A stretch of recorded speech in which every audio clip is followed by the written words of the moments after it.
Well, hello everybody. Welcome to the show today. This, of course, is Night Owls, and what is this?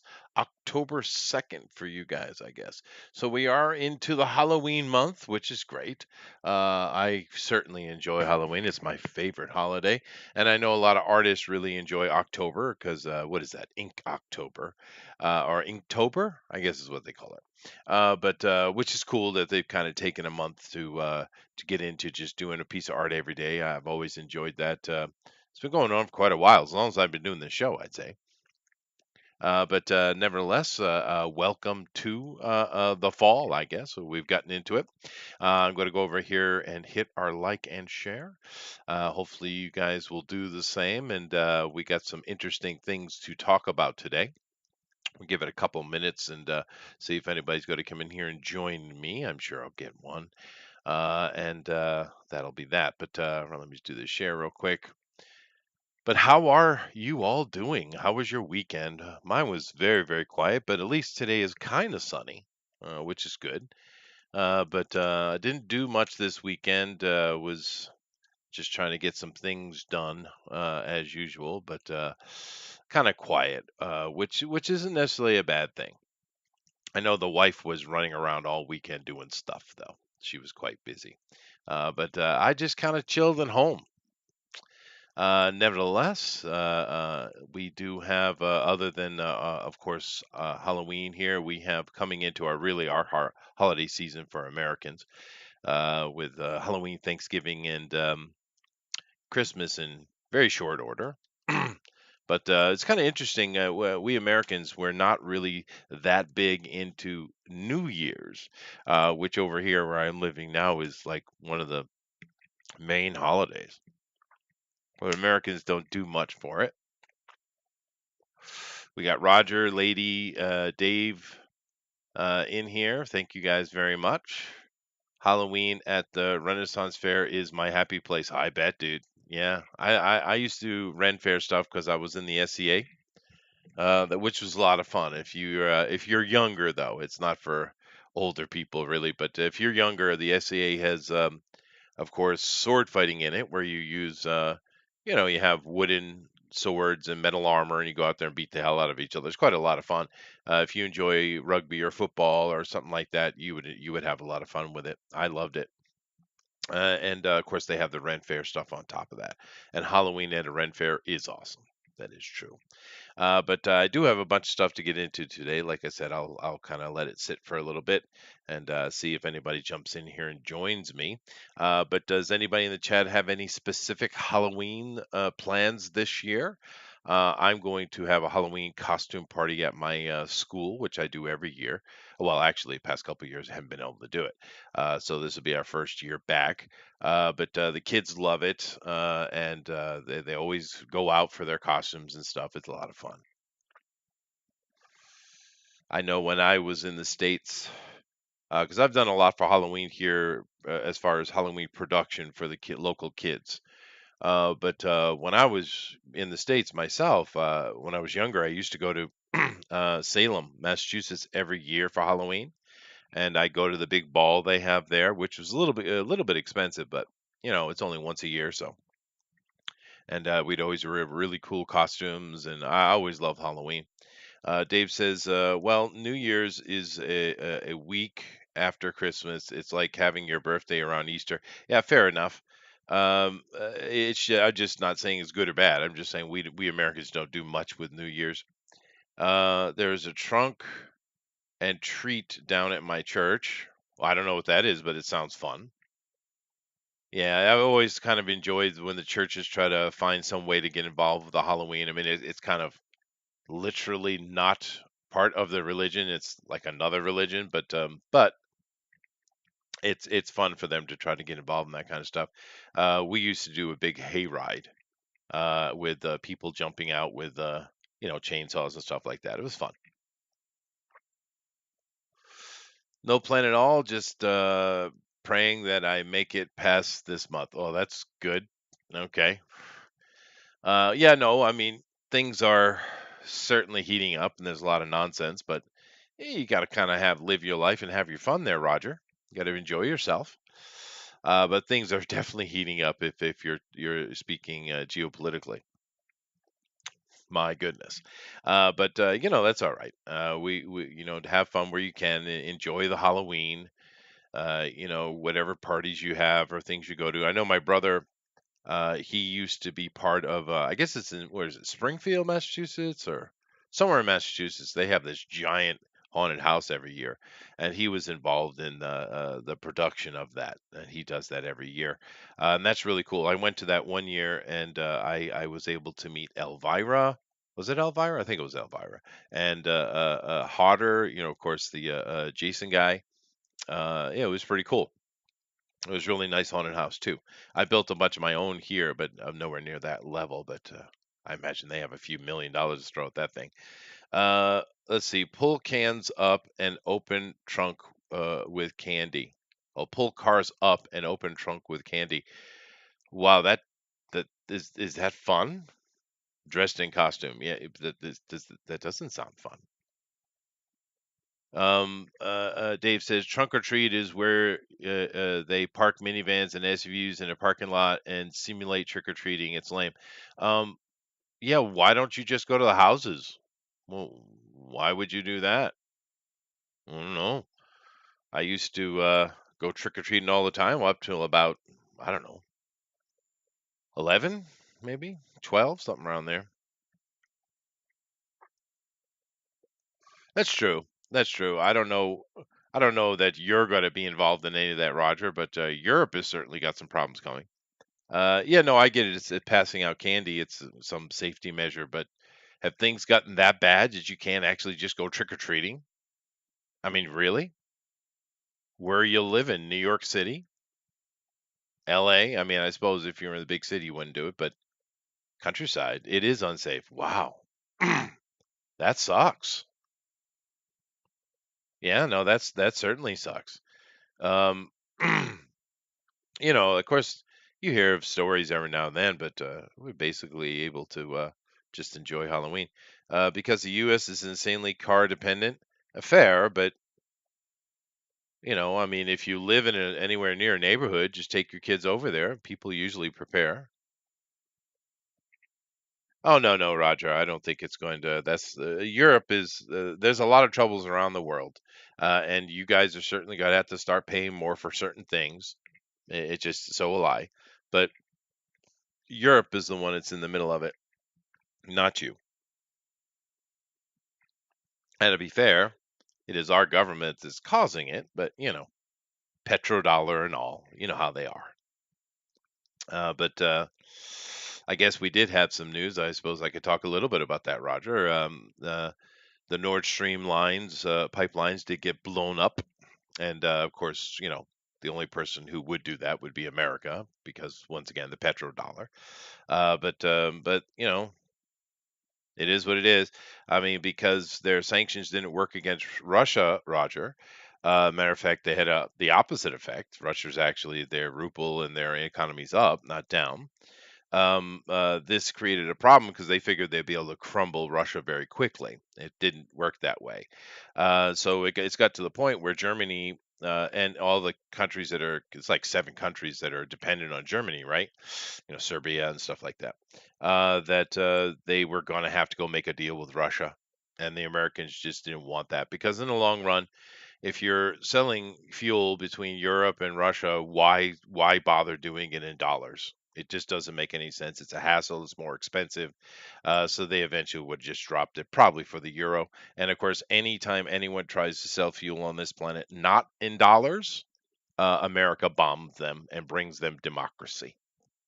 So but yeah, that's what that is. And then, of course, that created further problems for Europe. And then on top of that, Zelensky's, thinks he's a superstar, little prima donna, out there doing his whole NATO thing, and we haven't had a response yet from NATO, so we have to wait and see. But if they actually sign that and fast track them into NATO, well, yeah, that is war, I suppose. You know, we have to wait and see. Yeah, no, no, Americans definitely did that. That was definitely the American government. They've been threatening it for a year. I mean, They've hated it since the beginning. They don't like it because this is the American economy is all based upon the idea that everyone in the world has to buy dollars to buy things like oil. That's the whole point, and that's why we can print money like crazy and have what is it? It's nearly we're nearly at $30 trillion in debt, right? So it's you know and of course, you have on top of the bonds market completely imploded itself over the past month. So that's a loss of what, over $40 trillion right there. So there's problems. There are, but I don't know if you guys really want to have an economic conversation. Uh, let's see. Dave says practically everything built in the U.S. in the past 20 to 30 years is completely uh, unwalkable, including residential neighborhoods. Oh, it is unwalkable. What? Why? Why is it unwalkable? I don't understand. Is it just dangerous? I mean, everywhere, really? I don't know. I haven't been in the States in 30 years, so I wouldn't really know. I was in Hawaii, but that's not America. Let's not kid ourselves. But although we did go do some trick or treating with the kids there, for sure. We just we didn't live in a suburb, but we just drove over to one. You know, that's what a lot of people used to do. Well, most of my youth, I was in a suburb, so I could do it, just naturally. But a lot of people would drive up to a suburb and just drop the kids off, or walk with them. And Elrod walks everywhere. There you go. You're not shot, Elrod? A miracle. I mean, are things really that bad in this the normal areas of America? I know the cities are a mess, but I would imagine the countryside would still be the way it is. He is a king of the jungle. That's fair. That is fair, fair, Rod. Well, I don't know, guys. It looks like I'm not getting anyone joining me today, which would be the first time, I think. Let's see here. Thundero's saying he's busy. He's oh, awesome. Ben's at a Weird Al concert. As you should be, sir. You can join the live. Yeah, Dave, you should come in here and join me. Looks like Thunder is busy something, and Ben is getting his Weird Al on, which is awesome. I support that 1,000%. But that's all right. I do have things to cover, so I will. And Dave says we prioritize the movement of cars. Spots in the west aren't so bad, but places like Texas and Florida, it's insane. The sprawl is just too much. Okay. How's Roger asks how's China's economy? Very bad. Very, very, very bad. We did figure out with those rumors. I probably already said this, but I'll say it again. We did find out all those rumors about a coup d'état in China. It was actually a reverse coup d'état. She went out and went into hiding, and while he did that, all his political enemies were arrested and sentenced to death. So yeah, you know, there you go. And that's why they shut down all the airplanes because they didn't want them to escape the country, et cetera, et cetera. So it was a reverse coup d'etat. You go, Xi. So imagine he will be elected for his third term as premier. Yeah, yeah, China. Unbelievable. But they're having serious economic problems over there. Um, it's just that's a incredibly long. I could do a whole show on the economic depression in China. But it's gotten so. I guess I'll just say this, Dave. It's got to the point that because everyone thinks that the Communist Party or the CCP in China is centralized and they control everything, with an iron fist. That's not how it works. They have little party representatives in every little village and town all across China. There's thousands of them, and they're basically little kingpins that run that area. So it's not centralized at all. It's completely decentralized, and this brings up a lot of corruption, of course.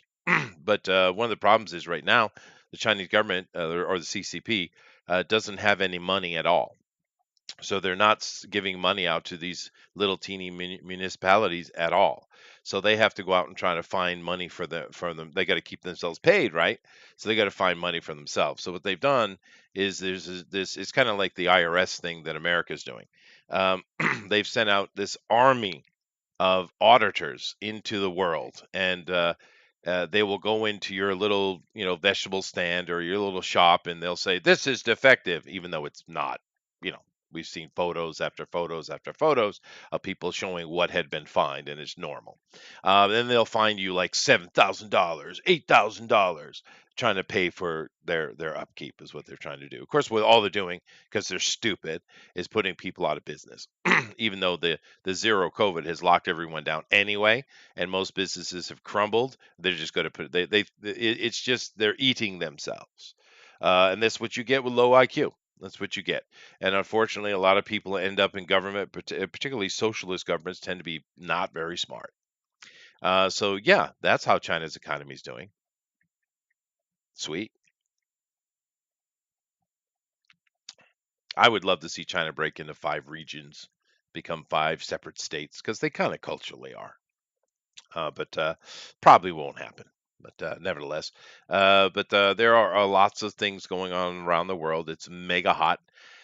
Everyone wants to talk about Ukraine, but no one talks about all the other wars that are going on or starting up, and all the other problems that are going on. But yeah, it's going to be quite the interesting winter, I'd say. But nevertheless, I should probably go over and just take a look at the stories I have here, because there are a few interesting ones actually. So let me do that. Okay.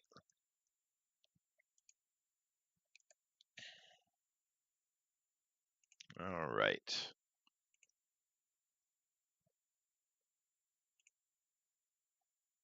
All right.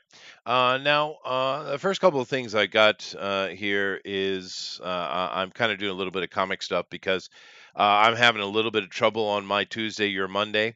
I've gotten a little busier, so I think my ability to have comics news today every week is going to, at least for October or so, is going to be difficult. For instance, I'm not able to do the show tomorrow. I just, it's become real busy for me on that day. But hopefully, I'll be able to kind of get that finished and dealt with, and be able to get back on schedule. But for the first, for at least October, here in Night Owls, I will mix it up. Unfortunately, it's just the way it is.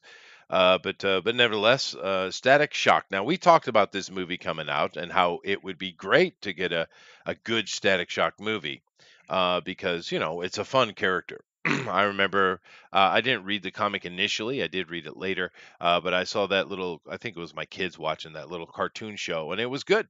It was fun. I like the what they done with it. Of course, this is connected to DC Comics, of course, indirectly, but now directly. And this had that young guy. I can never remember his name. He's the one that did. I know they're going to mention it in here somewhere. He did the Killmonger and Creed. Michael B. Jordan. Michael B. Jordan. That's his name. Here it is. Michael B. Jordan. Yeah. Now he's the guy behind it. I guess he loved the show as well. He probably grew up with it like my kids, I'd assume. He's a little bit older, but he probably grew up with it. And I get it; it's cool. And he wanted to put a movie out on it, and he's been pushing. However, it's looks like it's in the doldrums, and that's I think that's unfortunate. Now, would Michael B. Jordan make it a racial thing, which it wasn't initially? It was just simply a black hero. It wasn't about racism or anything. It wasn't like that. Would he bring that to it? Probably a little bit, at least. But I don't know that it would have been over the top. But I still would have, if it was done well, it would be really cool.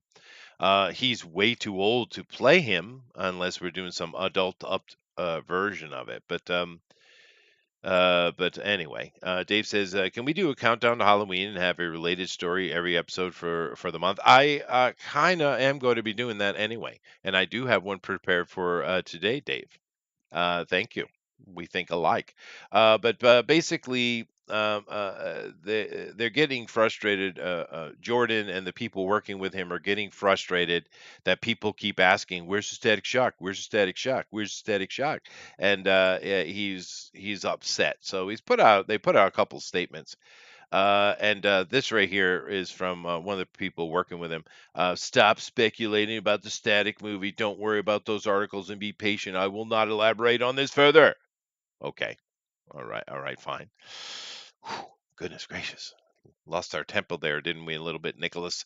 But unfortunately, it looks like this thing is dead in the water. It's Michael B. Jordan himself has come out and said that things have, fallen down. There's nothing really being produced with it. It's just stopped, and it stopped quite a while ago. So I have a feeling this is something to do with Zaslav. Of course, this is going to be Warner Brothers, right?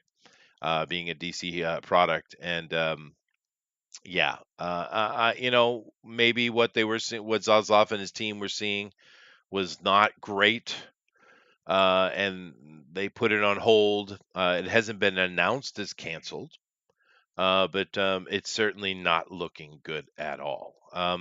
And that I honestly think that's unfortunate because it would if we had a really good Static Shock movie with Michael B. Jordan in some form in it, it would be a lot of fun. It's a good character, but there you go. This one looks dead in the water. Another one. This one is more painful. Rumor: Marvel's Blade reboot is in complete shambles. Star Mahershala Ali is Mahershala Ali reportedly very frustrated with the process. This is another one that looks dead in the water, and that's a big shame because a reboot of Blade because Wesley's older and, to get a new Blade, just recasting him, right?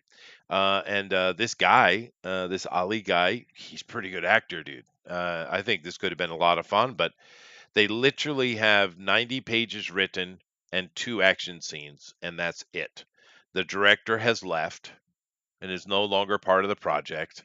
So it is directorless.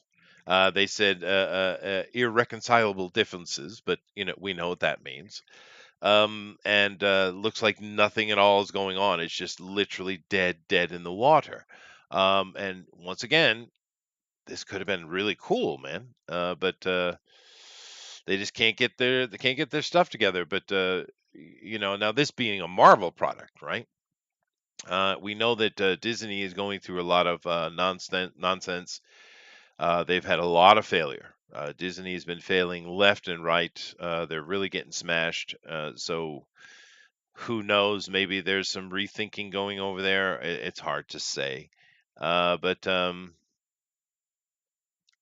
the Jeff Schneider here is going on and kind of giving information, and I gave it the assessment to you real quick there. So they're very excited about what the initial idea, but it's just not moving. And it's unfortunate because I think it would be cool to have him in the MCU. But then again, maybe it's just better to let it sit because Disney Marvel is not doing great things right now. They've got their head up their ass.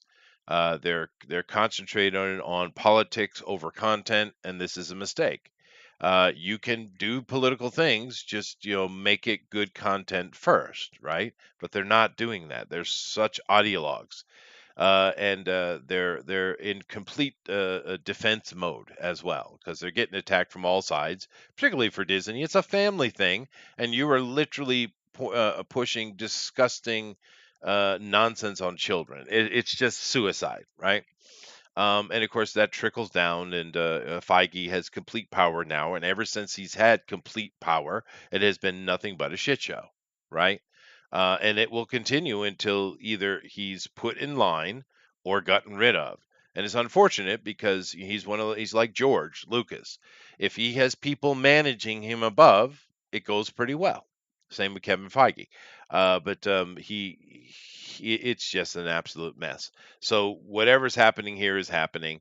They're not. They were trying to push. We don't know exactly what, but they were trying to push some kind of idea in here that the director wouldn't have any of it, and he just left. So I don't know why. Were they trying to, give him a female sidekick or something? I don't know, or I don't know, or make him gay, or that's their thinking, right? So, but it's really sad though, because this could have been cool, but it looks once again dead in the water. Which brings us to two others though that are doing better. Blue Beetle, once again, this is going back over to Warner Brothers. But Blue Beetle director says film has the blessing of Warner Brothers Discovery despite Batgirl cancellation. Now we know there's been an absolute slaughter over at Warner Brothers, and a lot of movies have been canceled, shelved, or what have you. They put money on the floor, literally. But Blue Beetle sounds like it's fine, and okay, that's good because I want Blue Beetle's fun. It's something could definitely be leaning more toward the kids. Of course, they're going to use the I think what's his name, Diaz, the Latino version of Blue Beetle, which I think is fine. I prefer that version of him anyway. And it's not like they just gender or race swap that anyhow. They had a new Blue Beetle for good reason. They explained it and fleshed it out really well.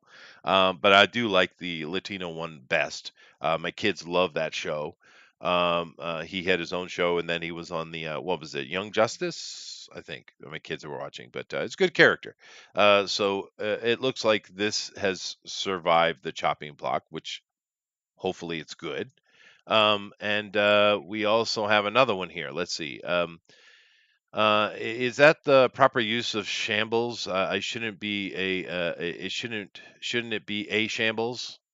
I said in shambles. No, it's correct. They need Wesley Crusher. No. Oh, you mean Snipes? Oh, okay. Yeah, no. Was great in that role. He was made for it. But I think Ali. Um, I think he could do a good job. We saw him as Cottonmouth in Luke Cage, and he was best thing in the show, right? Best thing in the show. We've seen him do other stuff. He's a pretty good actor. I think it would be fun. It would be in a more because Ali definitely has more of an African look to him than a Black American. Because Black Americans are, you know, very mixed. It's hard to find a pure-blooded African black man, right? So of course they look different because they're basically kind of a mulatto, right? Most Americans are mixed, right? That's kind of what it is to be American. But he looks African, actually African, and I have no problem with that. I think it's cool. He looks fine, and he's a great actor. But maybe some people would prefer Wesley because I don't know, looks more American. Whatever. I think he would be great. But this one right here looks like it's safe, and that's cool. Um, it's could easily, if they did it right, this could be kind of their Iron Man esque thing. That's true. They need Wesley Crusher. Said no one ever. That's fair. That's fair. Alan says I love Blue Beetle Gonzalez. Is that his name? Epa, epa, arriba, arriba. No, I actually do prefer that character, Alan. I wasn't kidding. I think he's a good character. They put a good origin on him, and it's a good hero arc with that kid. I like him. But with the Blue Beetle, it could be Warner Brothers Iron Man, right? If they did it right. It's very similar. I guess they're going to use this kid, which he seems to be doing well in the Cobra Kai, and I don't know if people like him again at all, but uh, he looks perfect for the role, though. Yeah, Fusion, Green Lantern, Iron Man. I don't know about that. He's got space armor on, dude. But yeah, it's a cool character though, and he's quite powerful, so you could use him in many ways. But nevertheless, it looks like this is safe and moving forward. Yeah, I do like him, Alan. I think it's the better version. The original version, what's his name, Scott or something like that. It's okay, but I was never a Blue Beetle fan until this character came out. So he does need an Eagle Fang shirt. Was the stupidest name ever. Anyway, there's another one here that's doing well, or is coming out anyway. And of course, we all saw the trailer. I'm sure Hugh Jackman's Wolverine to don the classic yellow suit in Deadpool 3. Cool, that's neat. I'm looking forward to that. And that was such a great trailer. And the reason the original Deadpool was such a big hit is because Ryan Reynolds went out and busted his ass on marketing. He put out so many funny videos, so many things, really, really pushing this project, which was a passion project for him anyway, right? So good on him. And then the movie was fun as well. So that's a big part of the success of the first one. The second one was not as good, but it's still watchable. But this one right here, it looks like he's going to go back and do his big promotion like he did the first time, which I think is smart. Get a lot of people anticipating and excited about it. And having Hugh Jackman join Deadpool could be a lot of fun. One of the funniest moments in animated history, as far as I'm concerned. My kids would agree. We were watching some animated Marvel movie, and Wolverine was dealing with a Weapon X thing, and Deadpool was one of the mercenaries trying to stop him. And Wolverine, of course, cut his arm off, and his arm's just kind of floating, flying through the air, rotating. And in slow motion, Deadpool saying, "That was my favorite gun." Not caring at all that he just lost an arm. Of course, he just put it back on. But that was hilarious. The timing was perfect. So hopefully we'll get some kind of interaction like that because we know Wolverine has zero patience for Deadpool. So that would be a lot of fun, and this is going to be successful. And hopefully, we'll get a lot of fun little trailers popping up on us here or there. You know. Um, let's see. OG was Batman Rip. I don't know what you mean, Alan. Was the original Blue Beetle Batman Rip? Kind of in a way, but they're all of them were kind of a shadow rip, right? Everybody remembers Scott. Thanks, Dave. Yay. I think his name was Scott. But it's just not a very interesting character to me.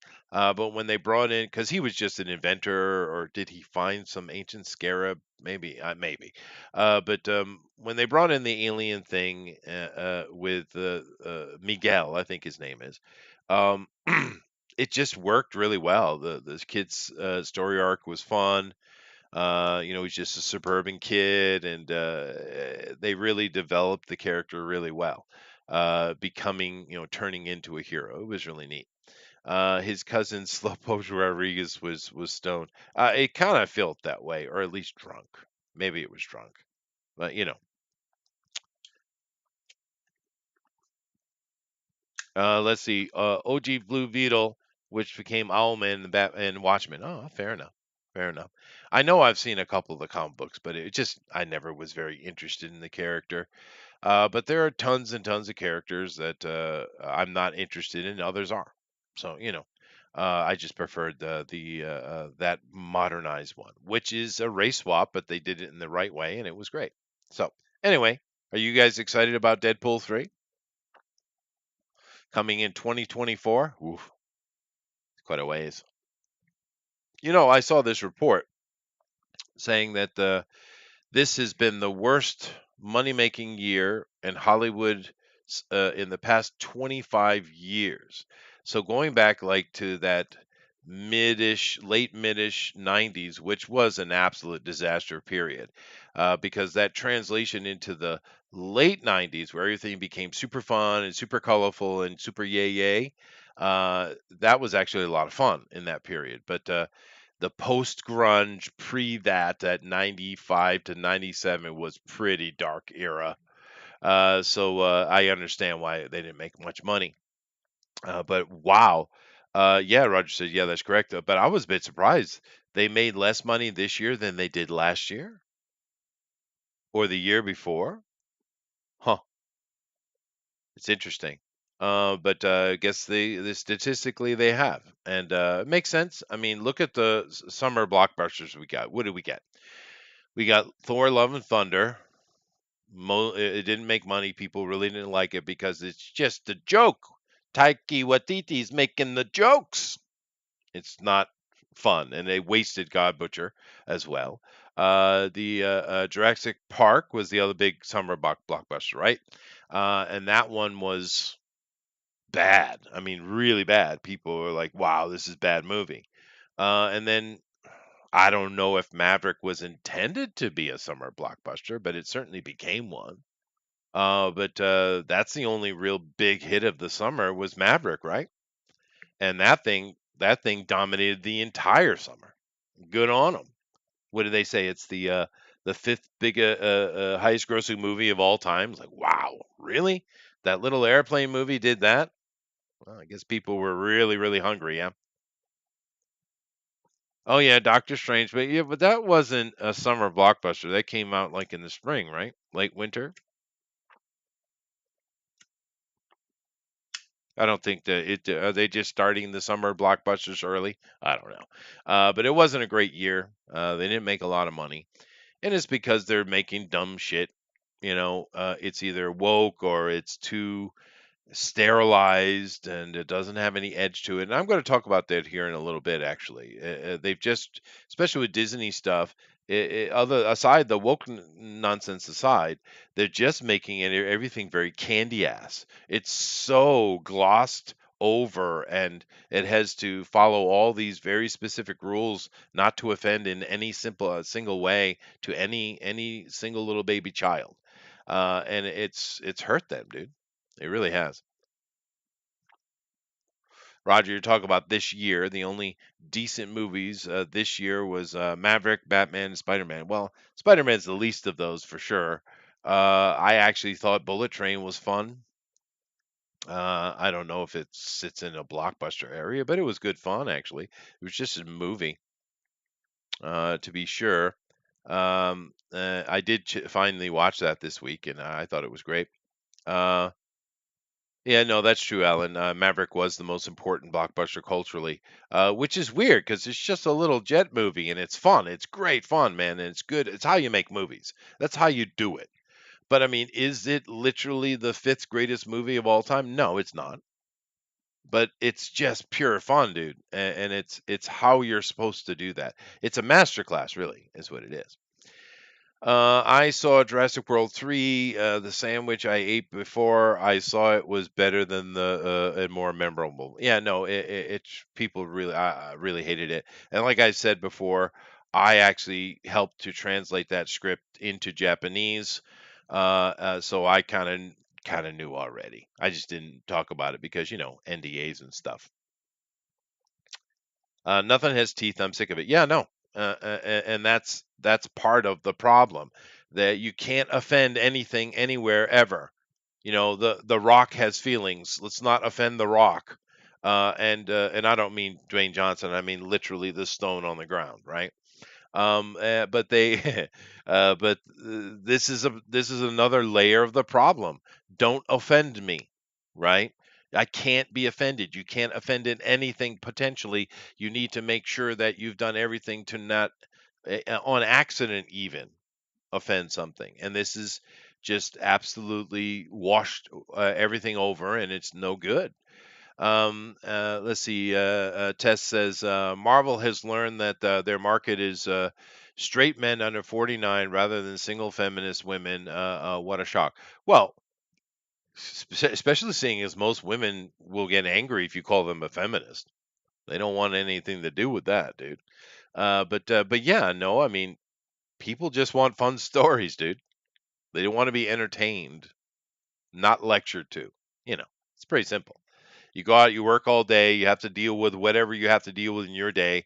You come home, want to sit down and watch some movie on streaming, or you want to take family out to a movie. Last thing you want to do is sit there and be lectured at for 2 hours. It's like, what the hell? I spent my whole week dealing with my life, and now here on I want to relax. You're in my face. Fuck off, right? And I get it. I get it. And it's starting to roll up on them, and that's the way it is.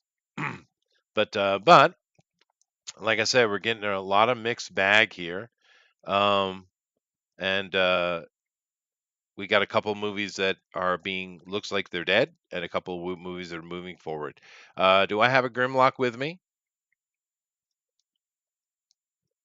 Yes, you No? do. Yes, I do. Hi, how you doing? Doing all right. So How you? I'm talking about movies that are seemingly moving forward and ones that aren't. I was able to cover Static Shock Looks Dead, which sucks. Blade I'm looks, actually glad for that yeah, but because wouldn't you like a great considering Static what the movie though? milestone reboot has been, they probably would have went with that fucking version, and I would have burned the theater down. Oh yeah, you're right. That was a horrible reboot. But it's sad because the original Static was such a great character, dude.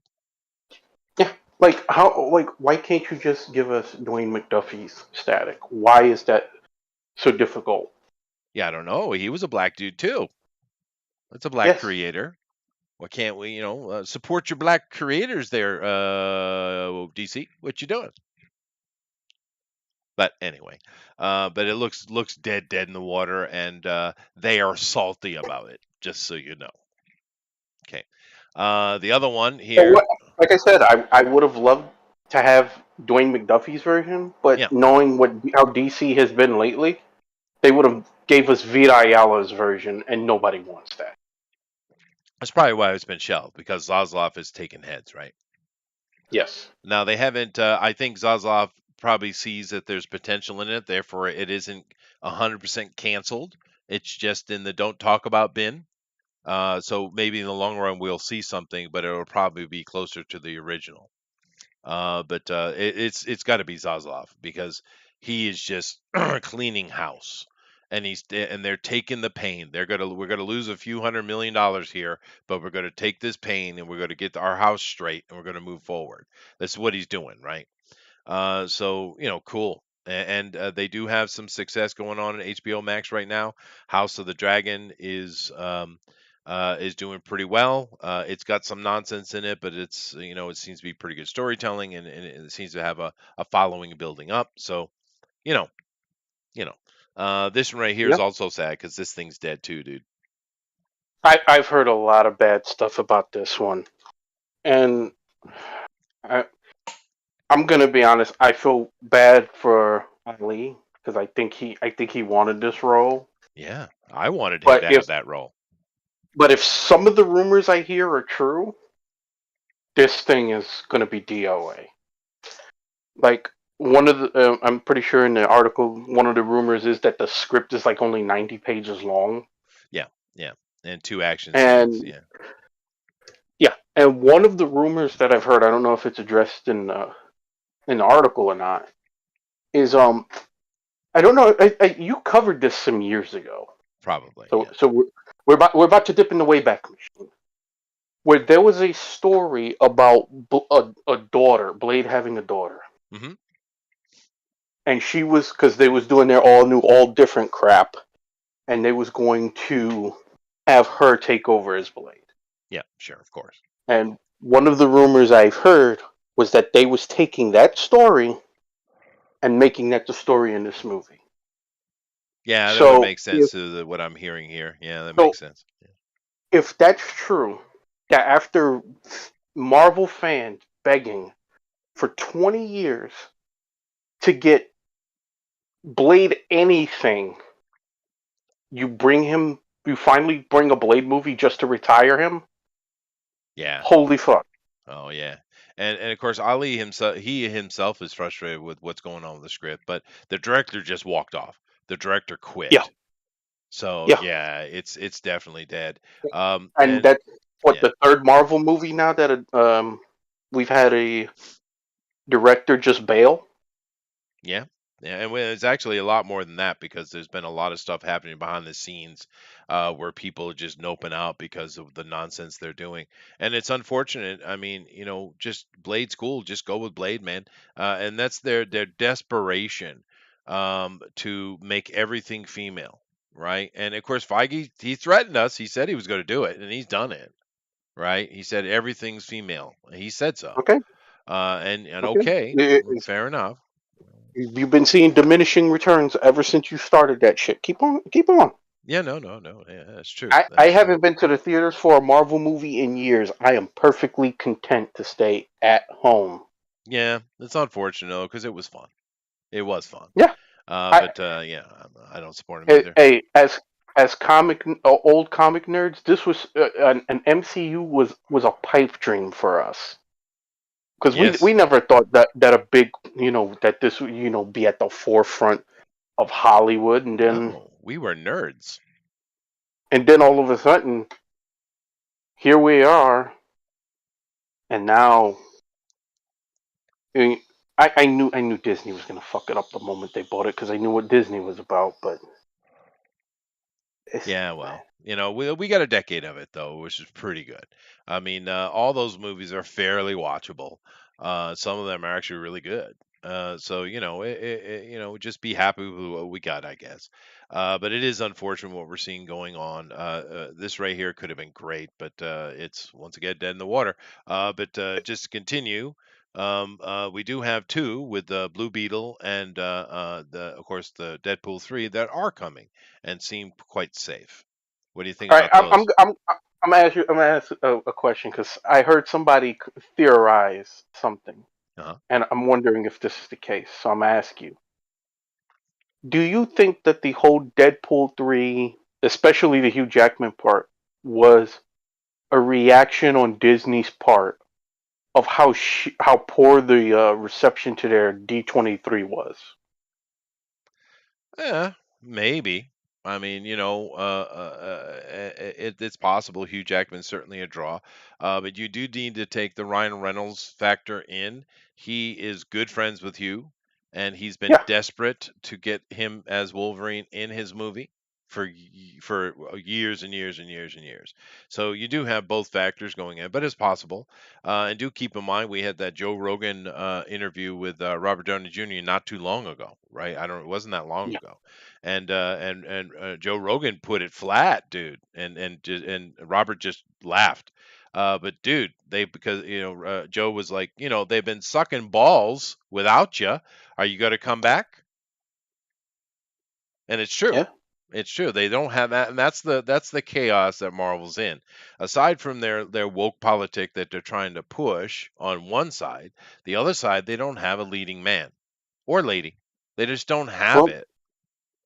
well, these are all self-inflicted wounds. I mean, I can't say that I feel sorry for them.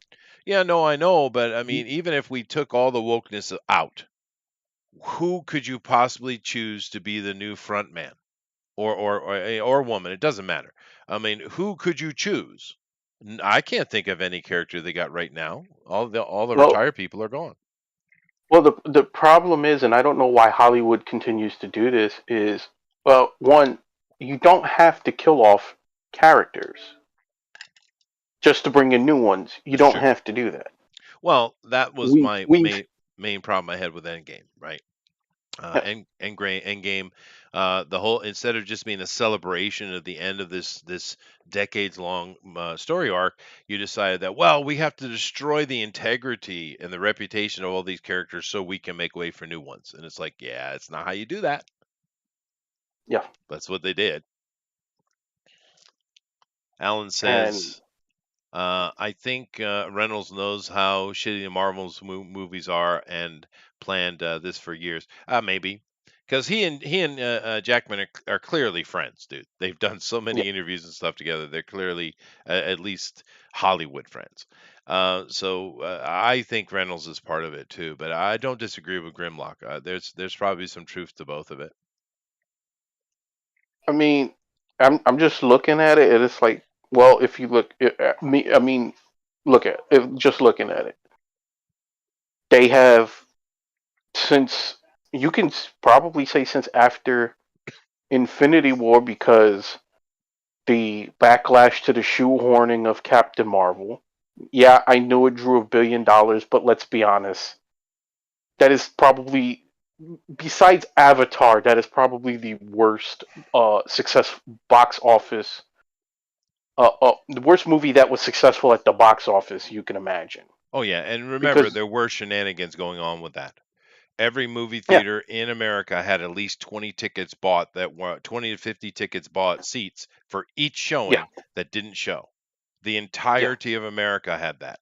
That's the what, 5,000 theaters, right? yeah, So there were shenanigans going on anyway, right? yeah. So if you take that into account, and then because they allowed a bunch of activists to to prioritize their narcissism over profit at a time where the whole rising tides, the phrase rising tide raised all ships. Well, guess what? That didn't happen in Marvel either. The rising tide of the MCU didn't raise jack shit. Your comics now sell less than they did before the start of the MCU. That's true. They are doing very poorly. With Yeah. Yes, and that's because you allowed a bunch of activists to um, put their narcissism before profit. So you have that being shoehorning stuff in. Uh, the the future is female. Well, guess what? Not in this hobby, it ain't. No, I mean, and it's a Um, shame because there are plenty of good female characters they could do, but it kind of comes down to a bigger statement that I've made before, and I believe 100%. When it comes to management of something, from your little local grocery store all the way up to President of the United States, when it comes to management, you need conservative-minded people for management. When it comes to creativity and such, you need liberal minded people, right? So when Kevin Feige, who is a liberal minded person, he's quite creative, when he was being, under the management of a conservative minded person, things went really well. When he was given free reign and you lied the liberal into the house, things went to shit. And this is always the same. It applies for movies, from to politics to your local grocery store, and it's just the reality of it. And we know that the Black Widow movie is what was supposed to be in the Captain Marvel spot, right? And it's not a great movie, but I guarantee you it would have done fine. Probably would have done the same amount of money. And people would have been like, "Yeah, it's they not a did good, her. huh?" They did her so badly. They did, and unfairly because she was an important part of their 10-year run, right? But Yep. people would have complained because it's not a great movie, et cetera, but it would have been very little noise, right? It would have been a blip and then done. And it's very disrespectful what they did to Black Widow, and I don't understand why. For what reason? She's been there from the beginning for you, from Iron Man 2, right? And she's been there the whole time. You've made her an integral part. She's recognized and liked. People like the Black Widow character, and to just throw her aside like that and bring in this new character who's a nasty, nasty piece of work. Why would you do that? You brought in the worst possible version of Captain Marvel. You did, but I mean, Um, is Scarlett you, Johansson not woke enough for him or something? I don't know. no, I honestly, what I think it was is she wasn't. That's a big part of it is that she wasn't woke enough for them, and that people liked her and didn't like Brie, and it was kind of like you could say like a perfect storm. It was that we're gonna make you like her. That doesn't work that way. It's never worked that way. No, no, it doesn't. Um, Yeah, that fails all the the time. more you have try to force somebody to like something, the more people will hate it. That's happened in every facet or every that's not the right word. In every like entertainment venue, whether it's sports, whether it's pro wrestling, Hmm. movies, you just can't make somebody like somebody they don't like.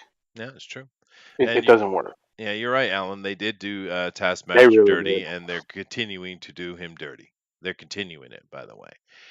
So same actress is playing Taskmaster. I'm sure it'll be the same man in a bodysuit as well. Which is funny.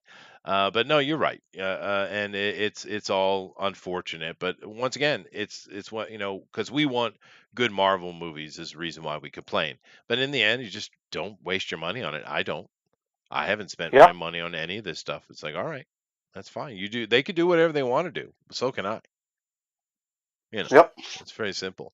And then of course the Hugh Jackman one hopefully will go well. But anyway, you're seeing there's a lot of mess going on with superhero stuff. And I'm sure it'll continue to be messy going into the future because I'm not sure what Marvel's going to do because right now, what's their offer? It's Thor: Love and Thunder failed really badly, right? It lost Yep. money. The She-Hulk is doing very badly because it's really bad show. I mean, it's not, all Oh my politic god. aside, it's just a bad show, dude.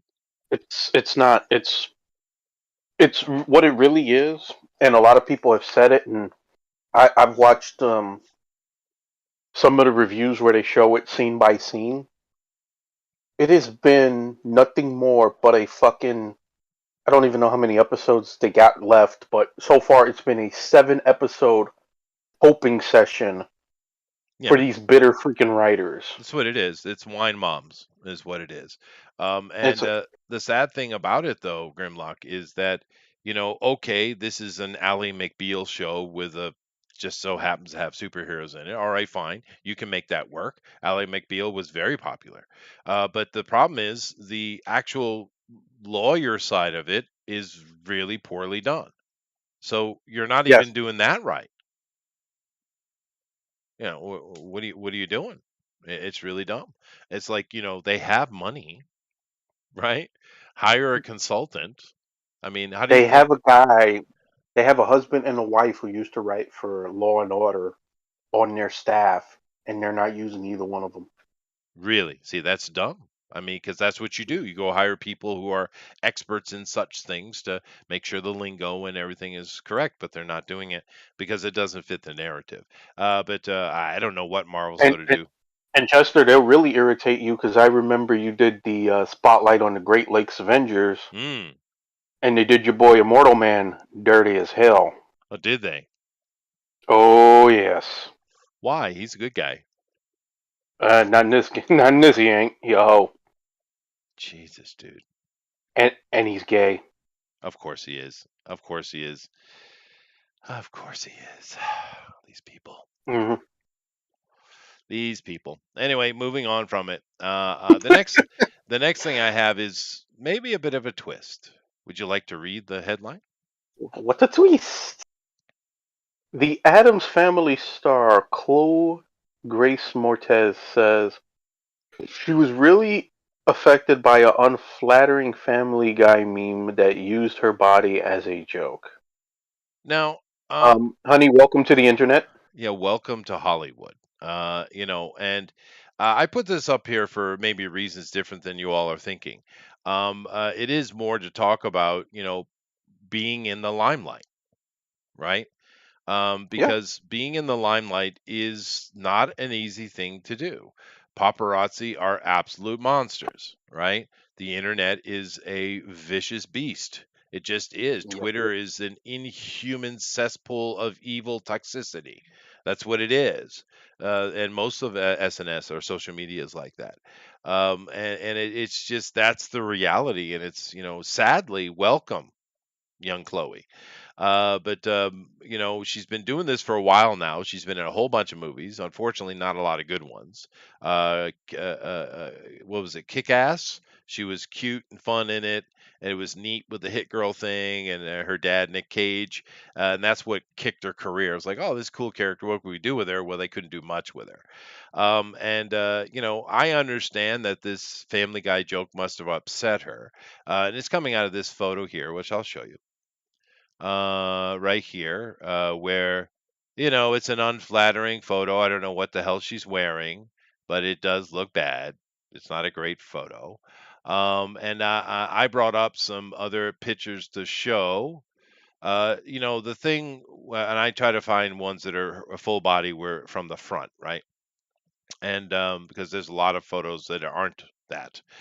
They're very conscious about showing her full body, and for a good reason, because she is the kind of typical thing we see in Hollywood these days. This really shrunk, no neck girl, right?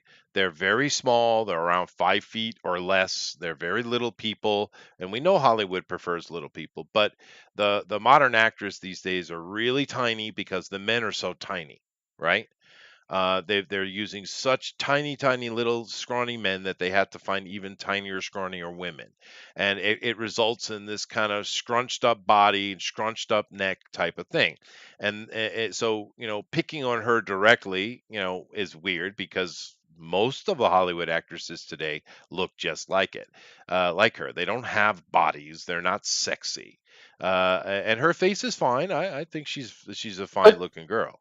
she Uh, started she started young, right? Like she she was did. like, how old was she in? I forgot in the first Kick Ass. She Oh, was she like, was young, 14, maybe 15. yeah. Yeah, So because they didn't know how she was going to turn out physically, but I think this goes back to what I've said before about how I've seen so many people who always talk about positivity and positive vibes, but people really what they cling to is negativity. Now she's upset about this one meme. right. I'm sure there are hundreds of thousands of dudes who have, and I'm not saying it's right if they've done it. Would probably sent her messages saying they would drink that they would happily drink her bath water. Oh well, there's a lot of idiots in the But world, sure.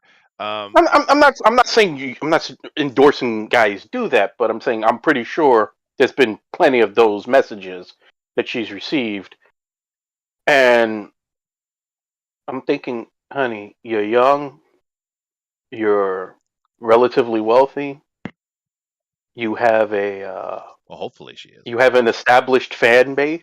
Yep. You have been able to do things that 99% of the people your age and younger would never get to do.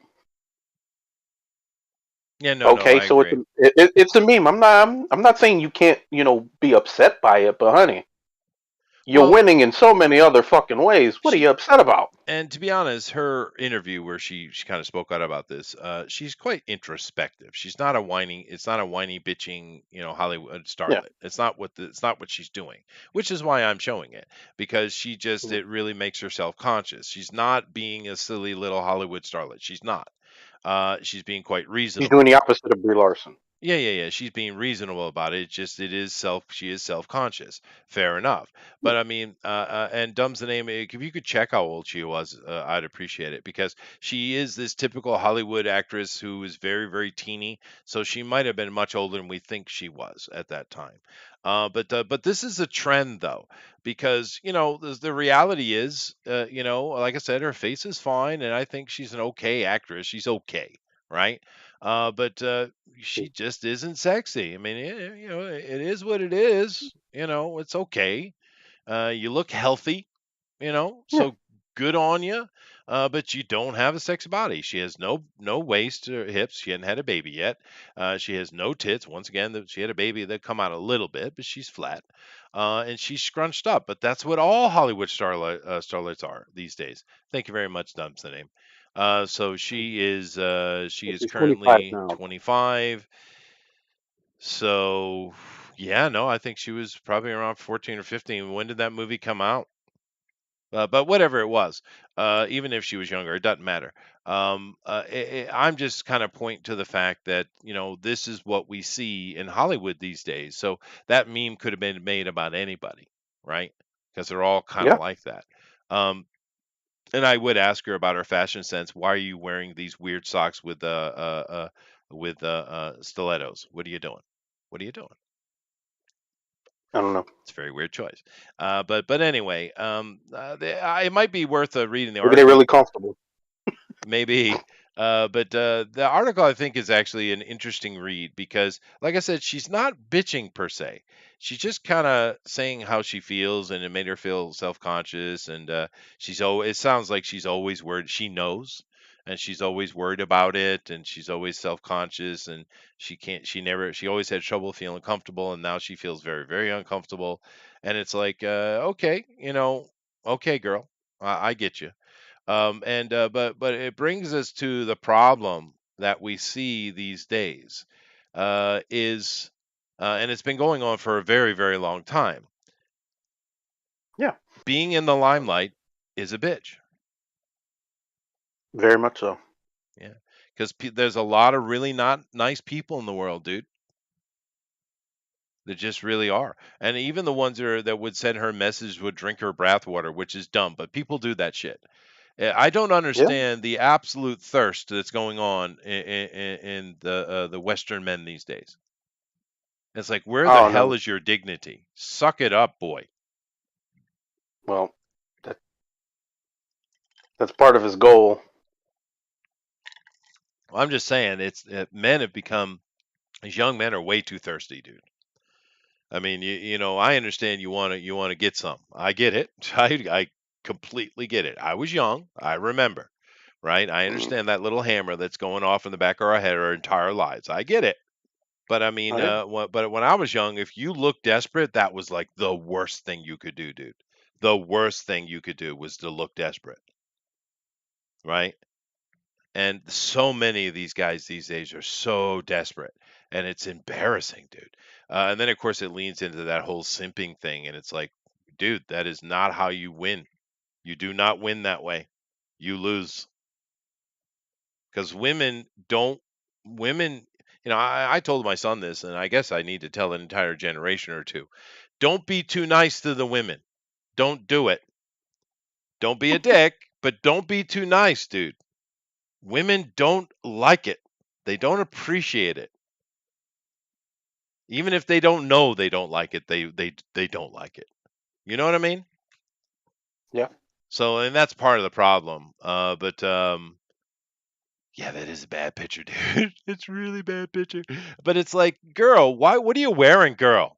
What are you wearing? Why are you dressed like that? Put some pants on yourselves. But it's the internet. One thing we've learned about the internet, the internet provides people the equality they say they want because they fuck with everybody. They don't care if you're black, you're white, male or female. You could be a newborn baby, and if that picture comes out looking messed up, there'll be a meme about it in 15 minutes. Yeah, no, that's true. That's true. That's fair, Alan. But I just thought it was interesting, and I wanted to talk a little bit about the limelight It and the is the difficulty maze. of it. Huh?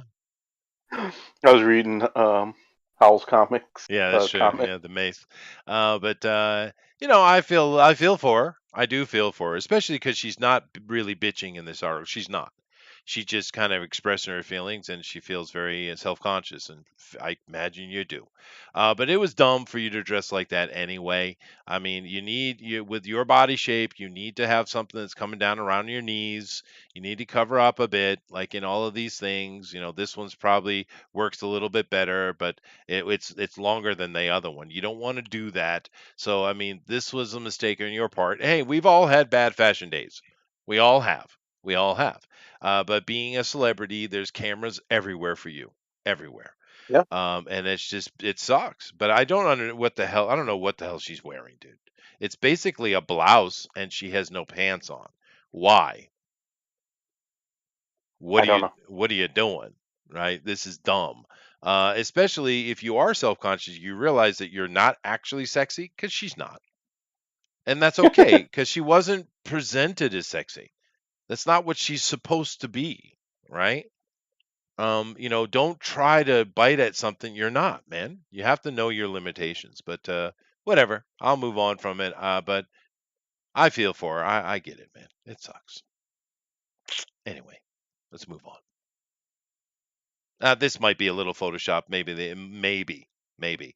But you can. That's why I brought up these other pictures. She does have that shrunk up, squished, modern Hollywood woman body. She does. It just is what it is. That this might well be a little bit of Photoshop going on here, maybe.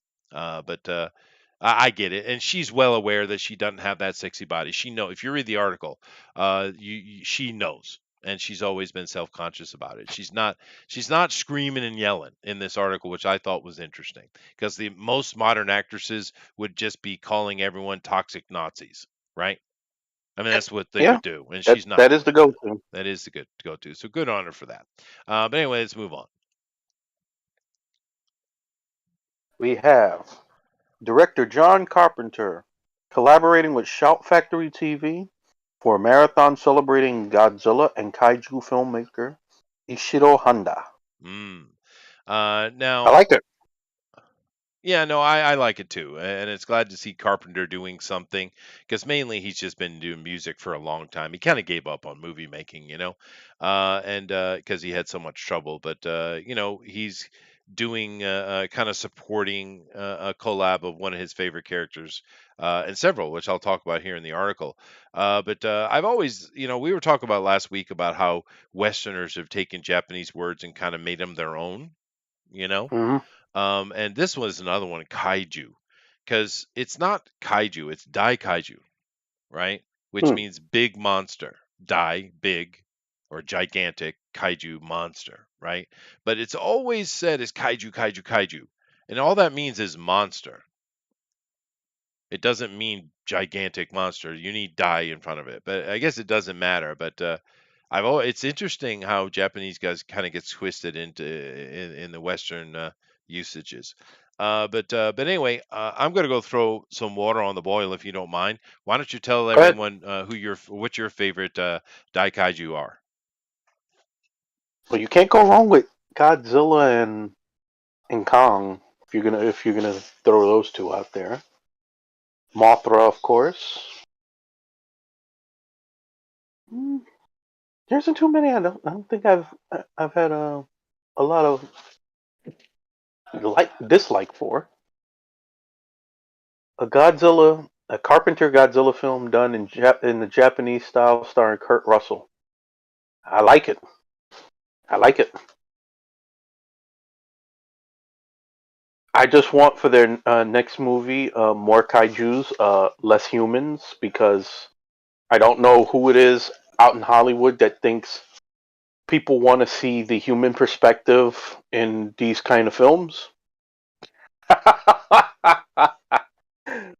Oh God, I'm gonna leave that one alone. How that one's too easy. I'm gonna leave that one alone. But I do like that idea.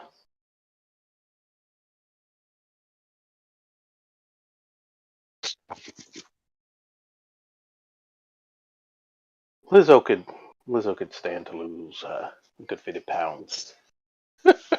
Well, I mean, that's a kaiju right there. I know that's Yeah. what I know that's I wasn't gonna touch it, and then it's like then my brain just started going, yeah, she could stand to lose some weight. Yeah, no, fair. But Yeah. whatever.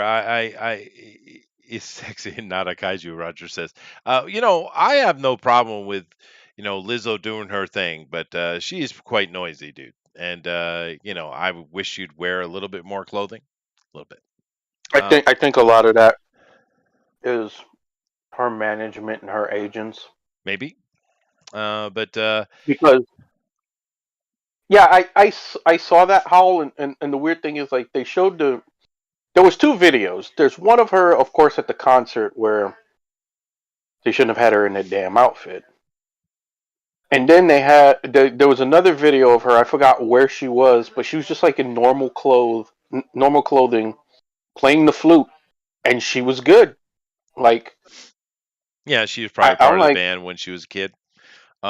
I'm like I'm like Yeah. I would rather see that than the shit she normally does. Yeah, no, she was a band kid. I got the feeling when I saw that. But whose flute was that? It was like Madison or one. James Madison. Yeah, one of those guys' early creation, the crystal flute. And it's really ridiculous letting her anyone touch that. I mean, honestly, Madison himself didn't even play the damn thing. So whatever. But it's just dumb. But she's Yeah, not a kaiju. I agree. Okay. But anyway, moving on. Basically, what's happening here is the Carpenter is teaming up with Shout Factory, and they're going to call it the King of Monsters 68th birthday, and also celebrates the Toho Studio legacy of kaiju cinema. And it's going to be on streaming services and stuff like that. It looks like. that's good Um, because I do check in on what they do because they normally play a lot of the older Japanese shows. Like they have a Japanese channel that just plays like the old Kamen Rider series and some of the old what is it, the Super Sentai series is, right. isn't that the correct name for it in Yeah, no, that's right. Japan? Super Sentai. Yeah, yeah, yeah, yeah. So they play quite a bit of that, and recently they added Farscape to Shout Factory. So I'm like, oh, Oh, neat. Well, now they get my attention. well, a lot of these retro companies that are trying to bring back the old movies and restore them, like Vinegar Syndrome and other companies Yep. like that. I think it's wonderful what they're doing. It's great. Yep. This is a cool collab with Carpenter. And like I said, they're going to be putting this on streaming services, and basically, it's going to be looking at a marathon of 3 films. Godzilla versus Gordo. Is that what it is? Um, no, let me see. They kind of list it out here. Yeah, it's got Rodan, Ghidorah, and the War of the Gargantuans, which is one of my favorite giant monster movies, and Frankenstein Conquers the World. So it's going to have these four together. And it sounds like Brad Pitt's also a big fan of the Gargantuans, and they're all around my age, and I understand because when I was a little kid, and that came on TV, because of course we didn't see it in the theater, we saw it on TV. Yep. When the Gargantuans, Battle of the Gargantua, War of the Gargantuans came on, I was absolutely affixed to the TV. It was like the most awesome thing in my world for like 15 years, dude. I adored that movie. It was so cool. Now I watch it when I'm older, but they're basically going to do this marathon. Like I said, it's gonna be on some stream. Let's see if they say where they are. Here we go. Masters of Monster Godzilla begins on November 3rd, Godzilla Day, and runs through November 6th. Streaming channels Shout, Factory TV, Tokushotsu, Scream Factory. Scream Factory is another one that does cool stuff. Shout Cult. So they'll all be streaming the program. So if you have access to any of that stuff or can't get access, you can go check it out. It looks like it'll be fun because what's going to Yep. happen is you're going to see these over those 4 days. You're going to see these four movies, and Carpenter's going to be doing like commentary during them. He's going to Nice. pop up here or there and give some, in place of the commercials, give his commentary. So yeah, I think it's fun. It's a nice collaboration. We all love and respect John Carpenter, not only for the fun movies he's made but for the absolute shit he's had to endure, right? I saw this thing, which my border's blowing, so I'll be back in a minute to finish my thought. Why don't you tell him what's your favorite John Carpenter movie? Well, They Live. That's easy. They. How could you not?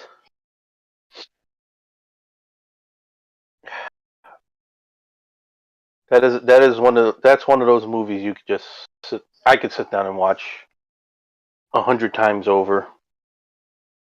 What is it? John Carpenter's Vampires. I also love that one. What was the other one that he had that I really liked back in the day? Um, oh, of course, Big Trouble in Little China. Don't know why that didn't come to my mind right away. Escape from New York. The man just made fun films. We need more John Carpenter.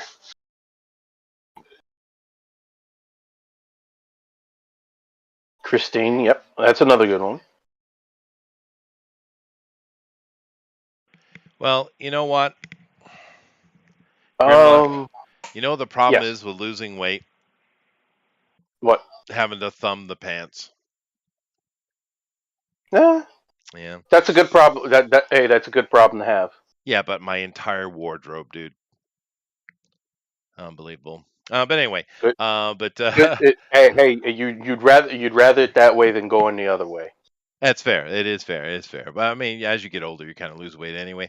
Thing with John Carpenter is, he suffered a lot. And I was watching this. I think his name's Oliver something, but he does some really good movie breakdown and movie reviews. But they're more breakdowns of the movie, older movies. And he was talking about a movie called The Hitchhiker, which was Dolph, not Dolph Lundgren. Damn it, who is the guy in Blade Runner? Was the Rucker Hauer, the Dutch guy? Yeah, Rucker Hauer movie, and it was. I remember I watched it and it was fun, but it got absolutely tore apart. And Carpenter fell victim to this because during the 80s, 70s, late 70s into the 80s, today we kind of look back, Grimlock, nostalgic at a lot of things, music and movies and such, and 80s is considered one of the better decades in that regard. But the thing is, those people didn't live during that decade, right? Yeah. Because the reality was, yeah, we had a lot of fun stuff, but the critics, the machine, the media, Was was at the harshest. they hated it, right? Because the Satanic Panic, the heavy metal, devil worship, the church was, and the religious, even if they weren't super religious, just kind of they had that was part of their culture tradition, pushed back Yeah. so hard, dude. And I think that's what we're seeing now. We're seeing the other side of the pendulum of the pushback against that, right? You Um, know what's funny though? As a kid, you know what kind of broke me? Like, because as a kid, as a kid in the '80s, that was like the height of Siskel and Ebert. Like it was, when it was. like everybody's like, you wait till like Sunday night and like Hmm. watch. What kind of broke me from them, even from those two, kind of quick, was there was two movies that most critics either didn't like or was mixed at, that everybody that I knew absolutely loved. Hmm. And the two movies was Harlem Nights Hmm. and Hook. Hook, yeah, I Hook was remember, I remember a lot of people did not like. A lot of the critics did not like Hook. Everybody I knew growing up loved Hook. yeah, no. And Siskel and And Ebert, you're right. It's hard for people to understand these days. But when we were young, yeah, we only had three channels, dude. So you know, you yeah. watch Siskel and Ebert every week. Uh, Channel 5 every Sunday night at what right, they like right, 11:30. right. And So and yeah, and you heard what they said because they were actual professional critics, but they were very conservative religious men, right? And they didn't like this kind of gratuitous violence. They didn't like it, and yep. that's fair. But people don't understand the reality of what that was in the 80s. And Carpenter came up during the 80s, and they hated every damn movie he made. Every Yeah. movie he made, they hated, they hated, they hated. The Thing was the worst thing ever made from their point of view. Of course, we know it's like one of the greatest horror movies of all time, right? It's, Um, yeah. it's the same with Adam Sandler movies, too. It's like a lot of critics despise his movies, but most people that I know, no matter their walk of life, has at least one Adam Sandler movie they absolutely love. Oh, several. Yeah, I loved Little Nicky. Little Yeah. Nicky's great, dude. But it's also, I understand it. It's not cinema paradisimo. I get it, right? I know that, but I can enjoy other things. I mean, I'm a heavy metal guy, but I'll listen to a good country song. Oh yeah. You know. So whatever. But keep in mind that John Carpenter was at the epicenter of that, and they hated this man. Oh yeah. And unfortunately, they drove him out of cinema. They did. It's a shame because he's a really solid filmmaker. He's really solid. But it's cool to, like I said, he's been doing music for quite a long time, and it's his thing. And of course, all the scores in his movies, he did score himself. This is nice to see him. It just feels nostalgic to see John doing something. Interestingly, you mentioned, I heard They Live as I jumped up to pour my coffee. Oh yeah. But I think that's one of the few that I remember Siskel and Ebert actually appreciated because of the political commentary, right? So that movie didn't get it hated as much. They still hated it, but I Yep. do recall them. The little fat one. Which one was that? Was that That was Ebert. Siskel? That was Ebert. That was Ebert. That dude. He. I remember him saying half a positive thing on it. And the other guy Yeah. disagreed, of course, but he always the other guy always disagreed. And the sad thing is, they were much more entertaining and interesting and real. Those two guys, Siskel and Ebert. Yeah. And who replaced them? Frickin' Malton, Oh that half an yeah. ass. Oh my god, dude. Anyway, but cool, cool. You go, John, and this should be fun. Some old retro movies with a little bit of commentary from John Carpenter. Yeah, dude. Sweet. Although I'm a bit surprised by the ones they chose because I really figured they might have gone they might have gone with just straight up the original Godzilla because it's such an epic movie, dude. I'm just glad they wouldn't go in with the Godzuki stuff. Oh well, yeah, well, you know. Alan says they hated TMNT, the Teenage Mutant Ninja Turtles, those nerdy popcorn cunts. Yeah, no, they did. Yeah. And you're talking about the original Ninja Turtle Yeah. movie, which was freaking epically awesome. The first one was really good. You know what I mean? That one was like early '90s, late '80s.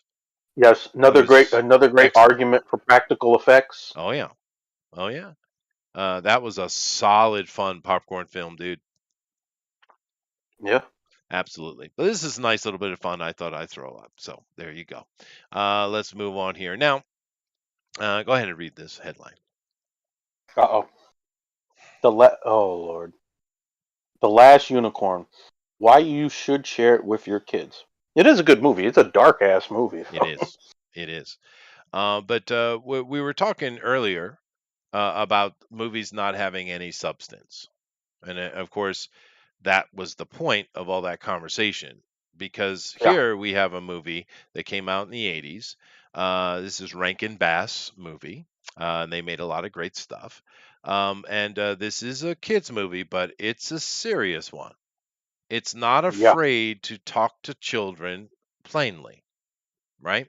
And there is a balance to it, right? Like these days, where you have this constant push of transgenderism and stuff like that on children, and that is too much, right? We don't want to get into sexuality with children, but we don't want to treat them like they're two.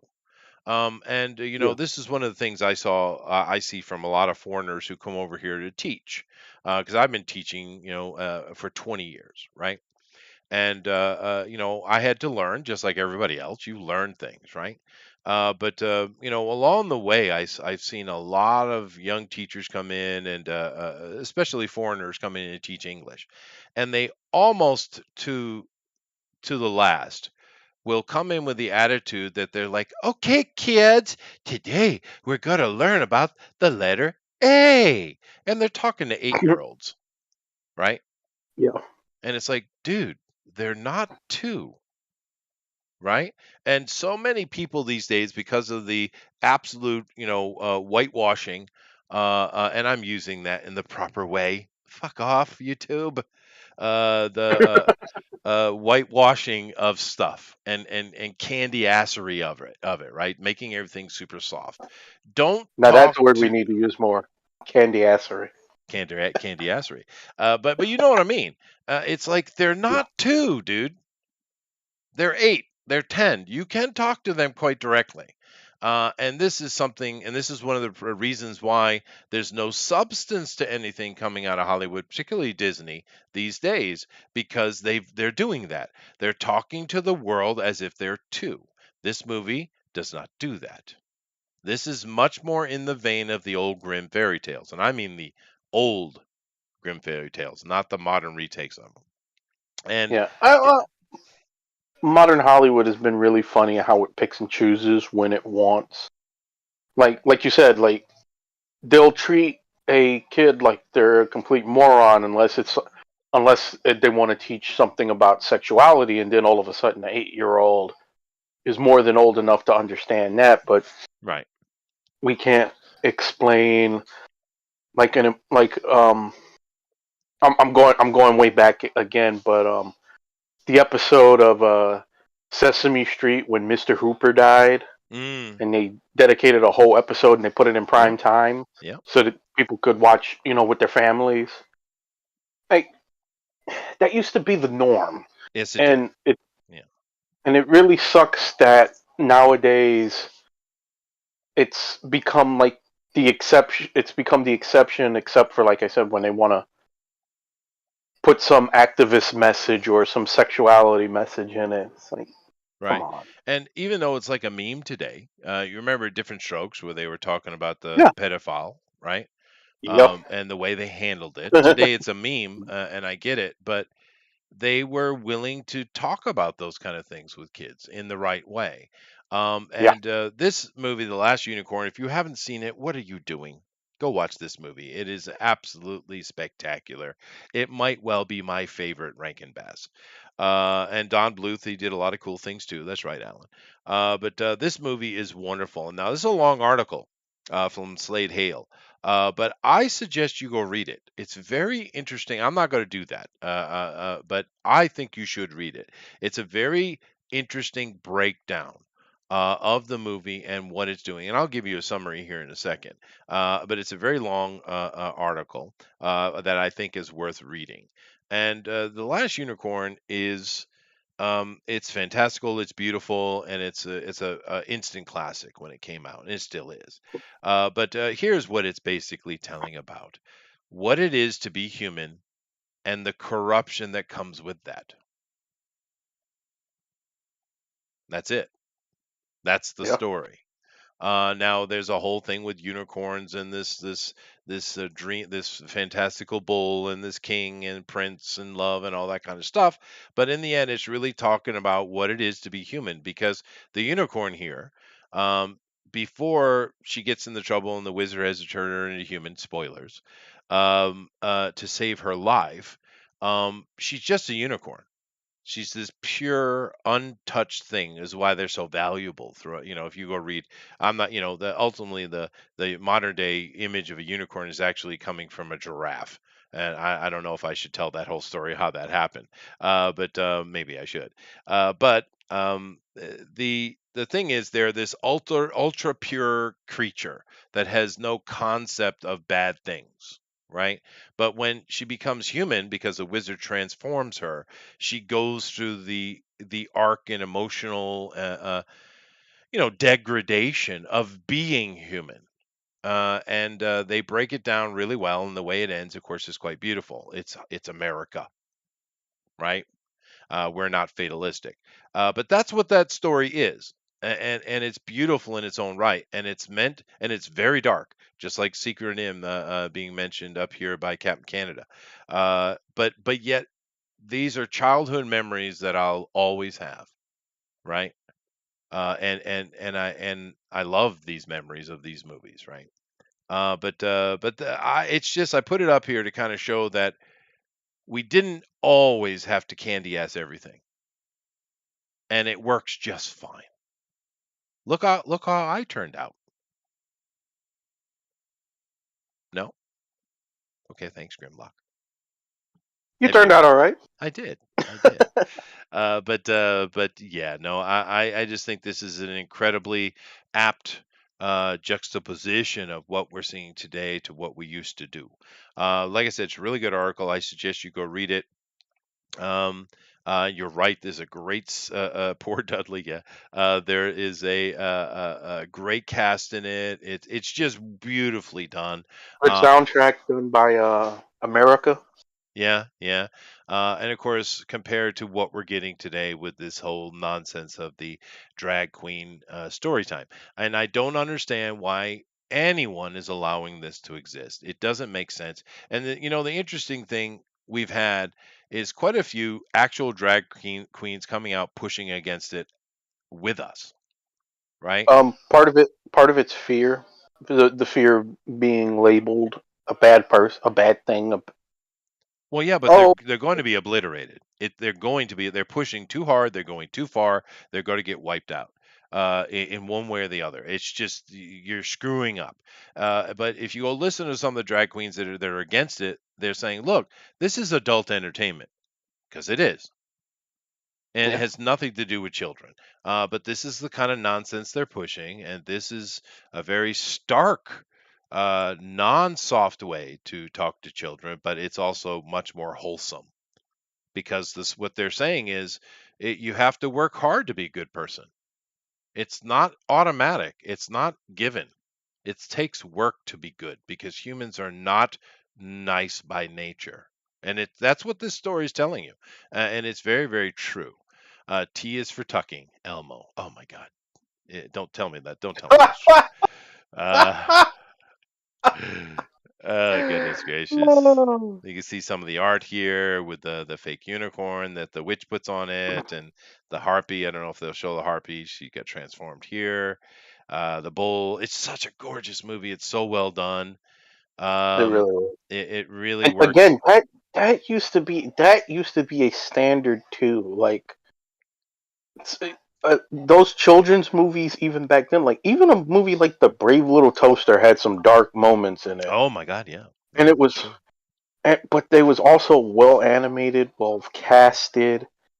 Well, we didn't It, used to be it afraid to talk to children, right? but even that, even if there was like, even if you didn't consider them good, like you remember how they looked. Like Yeah. even a movie like Rover Dangerfield. Oh God, I remember I that. I, I have a Why do soft spot why for do I that movie. remember that? Oh, Rodney. I have, but it looked good. Hey, no, That no, that the it's fine. Don Bluth Rodney's fun. style, I love Rodney Dangerfield. Yeah. Rockadoodle Doo, all of those movies, they was All Dogs Go to Heaven. Back then, that was like the standard. Like that was it. That was like any given weekend, your parents would take you to a video store and they could find you a movie like that. Yep. Yep. And it would actually teach you something useful. And yeah, no, it's funny you mentioned Rodney because Andrew Dice Clay, of course, is a big, heavy dose of Rodney Dangerfield with a little bit of Don Rickles thrown in, right? Yeah.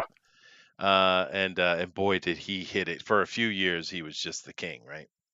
But but anyway, Wow. uh, yeah, no, this movie is wonderful. There's the witch and the harpy in the back. Or that was a real. Oh yeah, I'm not gonna. You gotta watch this movie.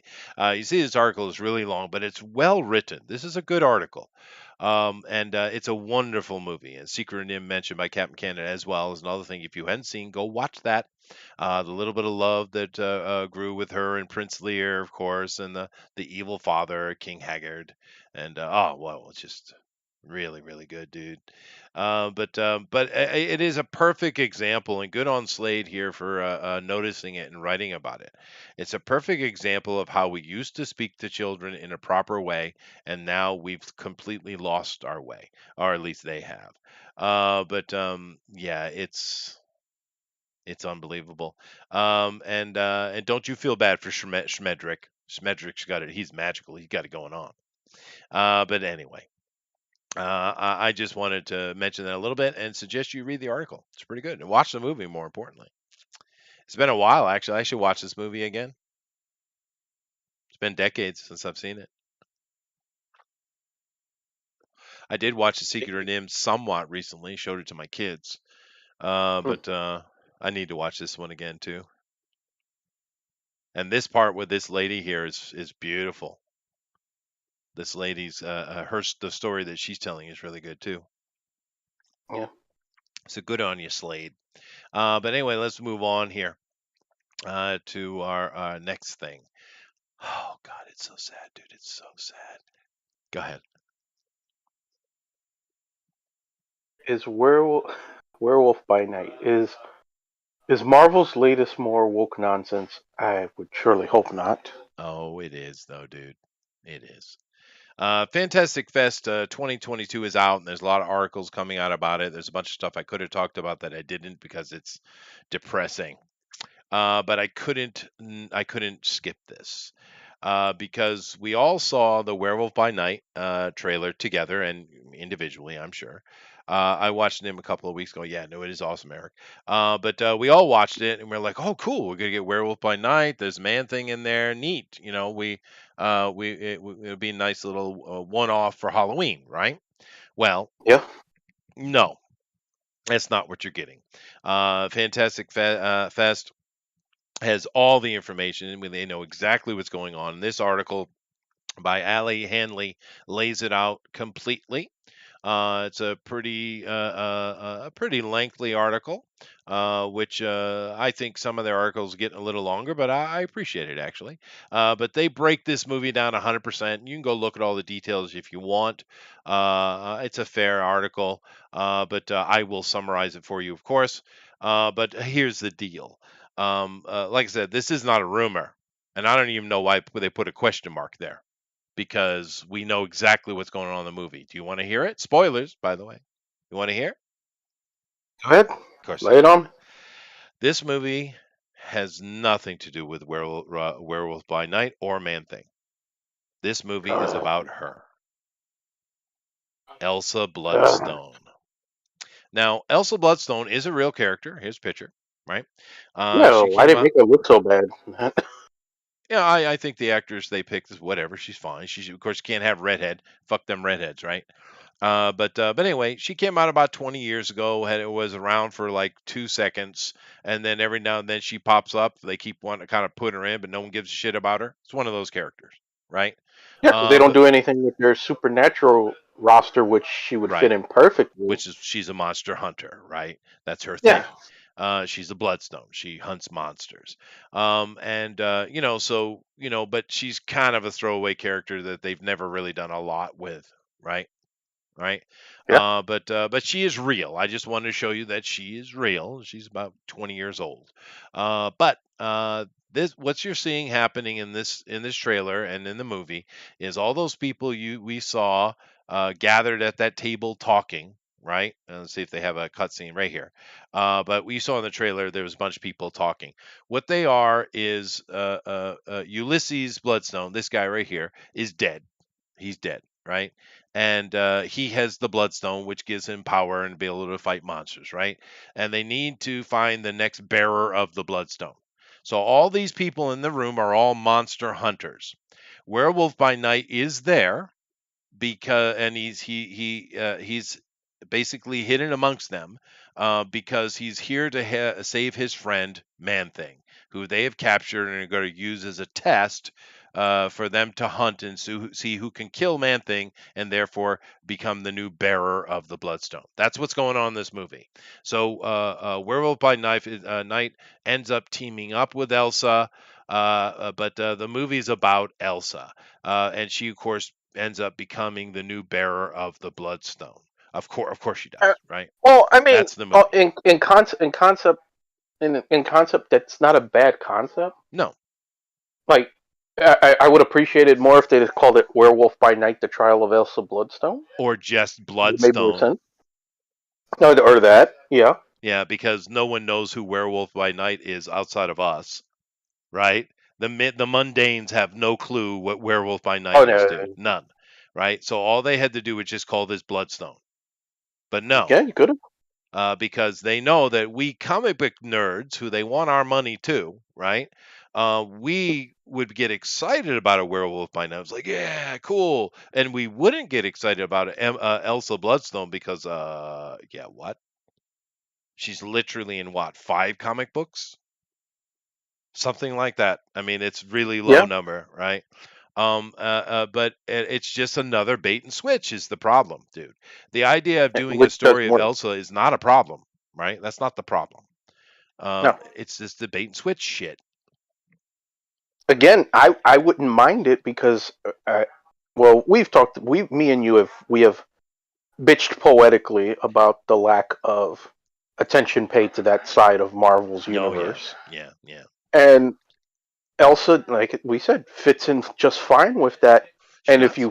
you put a good avenue down there for her, I wouldn't mind watching this. I'm still kind of curious to see how this plays out, but again, like you said, it's a bait and switch, and it doesn't work. And I hate to tell these people, with the internet, that shit doesn't work anymore. It's in the 80s, you could have gotten away with bait and switch Oh yeah, because and they did. you controlled the avenues to which we got information. But now there's so many ways to get information, and we can get things months in advance. We don't have to sit here and just take you at your word, especially once you have dragged your own name through the mud by constant baiting and switching and not keeping your promises and acting hostile to your customers.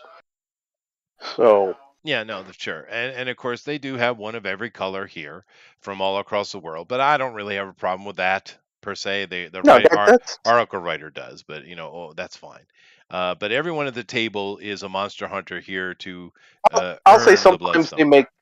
sometimes they make too big of a deal of that. In a Sometimes, certain scenarios, 100% fine. If the whole point of this is to whoever's worthy of receiving the bloodstone, yeah, you would have people from all around. Or Sure. Yeah. I'm lightning won't strike me for saying this. Yes, you would have a diverse amount of hunters You would think. there. That Yeah. would make complete sense. Yeah, but it is obvious. It does stand out these days. It's quite obvious. Yeah. But I don't care about that. I don't even care about Elsa Bloodstone. Just beyond. I mean, just make an Elsa Bloodstone movie. What are you doing?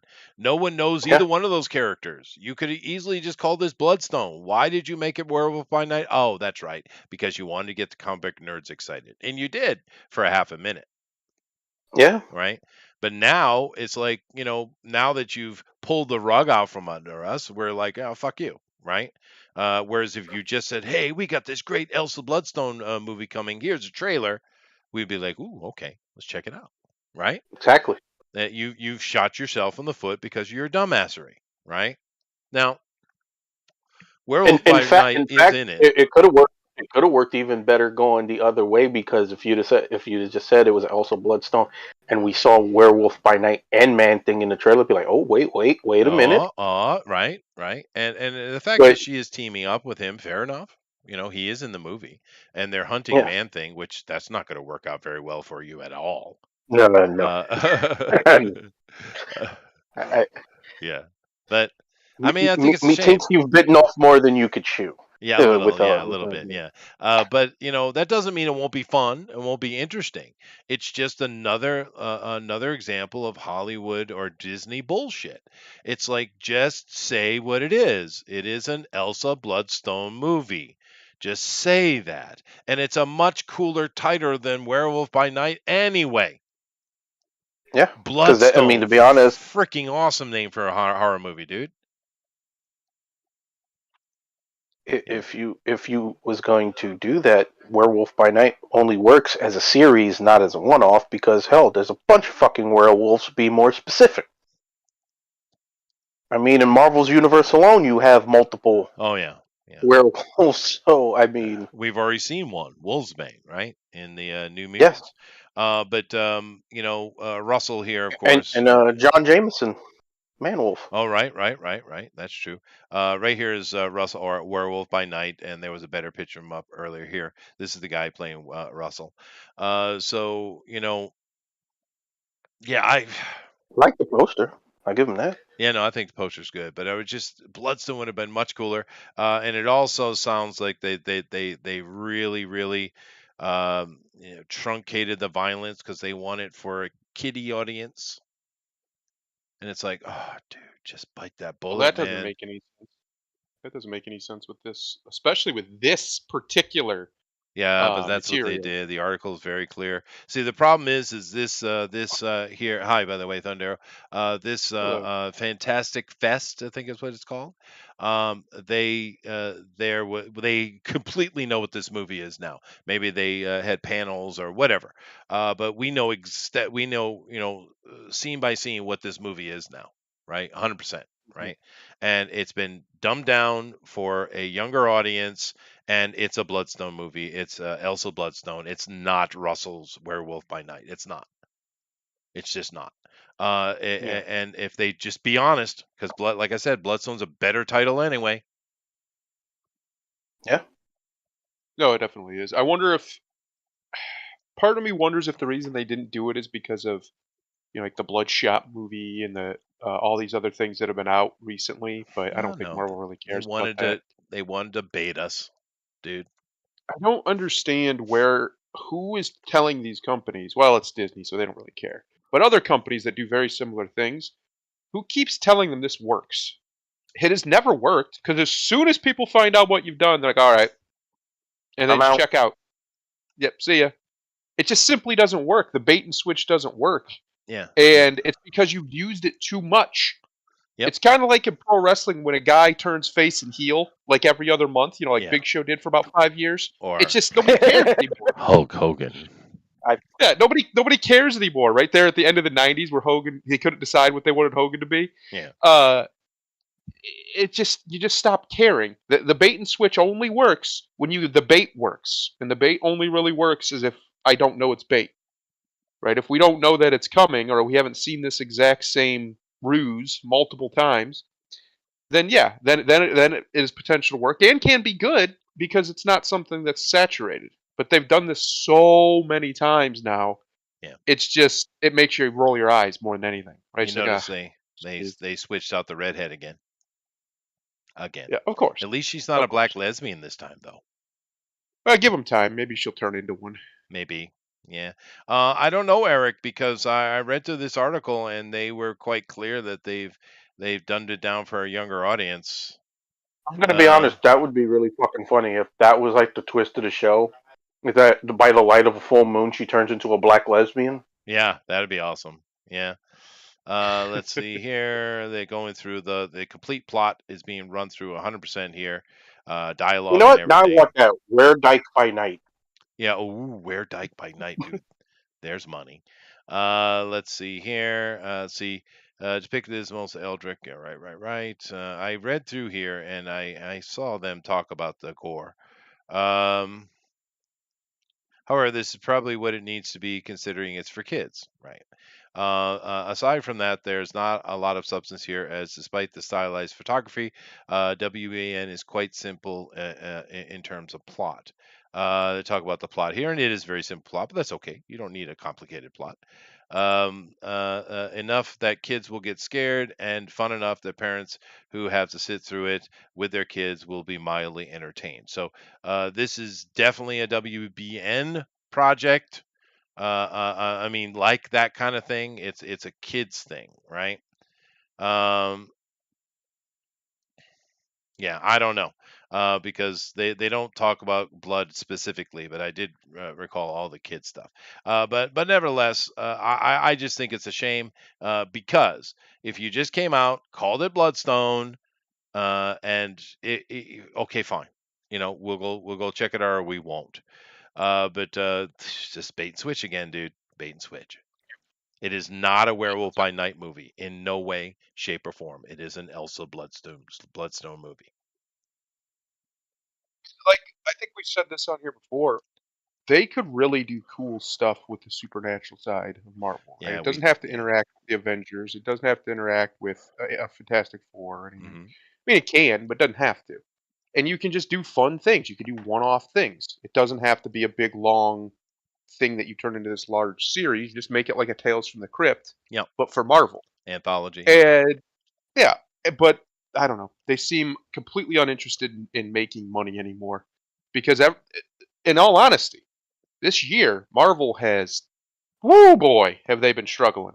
Oh, they've had a bad year. Yeah. If you count Spider-Man as this year, they've had a good year, or at least an okay year. But technically, Spider-Man was last year, so they haven't had much. No. I don't. No. Has any of their movies even broke $1 billion this year? Let's see. Thor I don't think lost so. was a big flop. They haven't done well. Their release stuff with Miss Marvel and stuff haven't done well either. And keep in mind, we were just talking earlier. The Blade is basically dead in the water What? Why? because they want to do some kind of nonsense. We don't know exactly what. The director's walked out. There's only a 90-page script with 2 action scenes. Ali is frustrated himself. We don't know, but it's dead in the water. Well, of course, the only movie that has the potential to actually do something. No, And they have in the not had a same billion-dollar vein of movie the all of year. the horror stuff, right? Yep. Yeah. They have not had a billion-dollar movie all year. Doctor Strange topped out at 955 million. So that's still pretty good, but that was their biggest one of this year. And I know they were expecting Thor to hit $1 billion at least, and it just didn't. Yeah, it It didn't. just And flopped. It and effectively flopped. it did flop. And Doctor Strange, although they probably made a little money on it, the longer that thing sits out there, the more people realize how bad it is. Yep. Right? It's not aging well, right? Doctor Strange. And of course, the thing with Thor though, get rid of that dumbass Taiki Waititi. Get rid of him. Well, I think Please. that He's a already done. dumbass jokester. He's a jokey guy. Get rid of him. And he's not even a cool one like James Gunn can be. Because James can be funny, but he can also do serious really well. Taiki can't.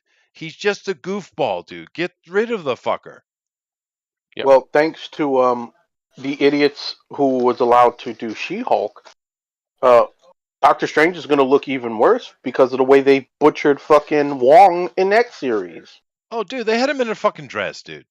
I mean, come on. Oh I mean, and no, you. that's the least of the offensive stuff they've done with Wong in Well, that see, I fucking haven't watched series. it. I've only seen clips, and I'm not going to watch it.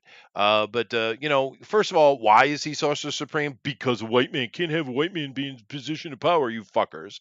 So Wong shouldn't even be in that position. But okay, you put him in that position, but then you're just going to disrespect him. Of course you are. Yes, Of course you are. and I really hate it because I really like that actor. Benedict Uh, Wong. Eric says Raimi has signed up for Blade now. Don't you lie to me like that, sir. I'd take that though. It's just think about this for a second.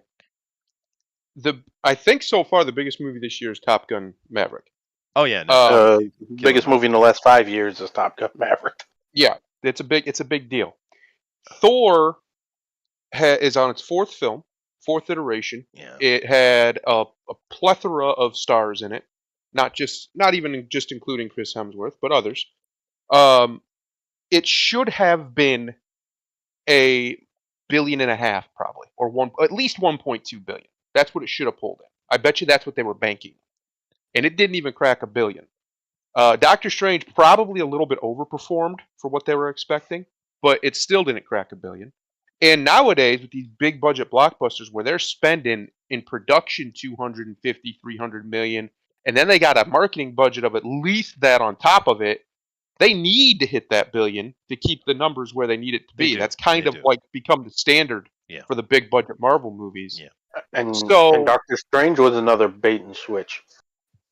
In a way, Yeah. yeah. which we all knew it was going to Yeah, be, right? we We knew all it knew was. that was coming. Yeah. Um, And they once again complete disrespect of Marvel characters. I mean, what they yes. did to Black Bolt and Reed Richards, it's just shameful, dude. It's disgusting. Black, To all of them. To all of them. No, even at the Xavier. at the end of that movie, even Scarlet Witch, who they tried to whatever they was trying to do, none of those characters came out of the other side looking good.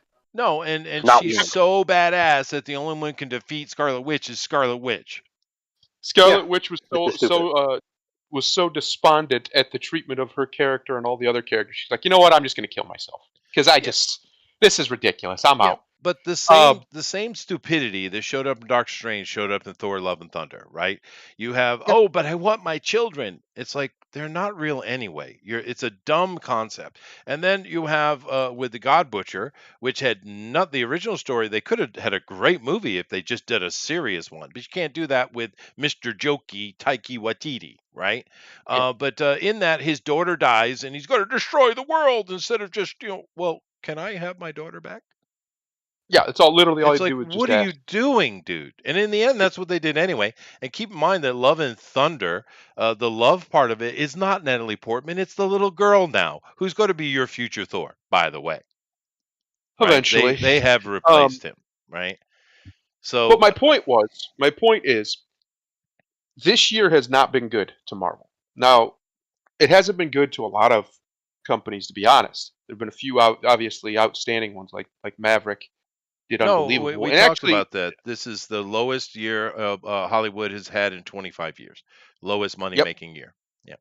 And Jurassic World did over $1 billion, but it was, oh boy, what a bad movie.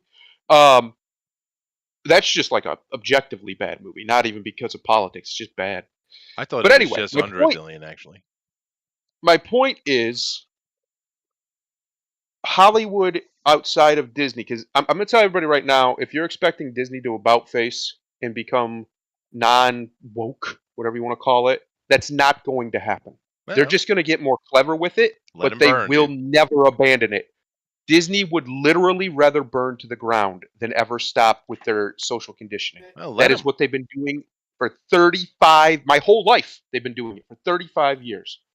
It's not new. It's not going to stop, and they're not going to stop. They're going to burn. They would rather burn it all down. That's how devoted their board is to it, and they're open about it. They even say that they have an important role to play, and blah blah blah blah blah.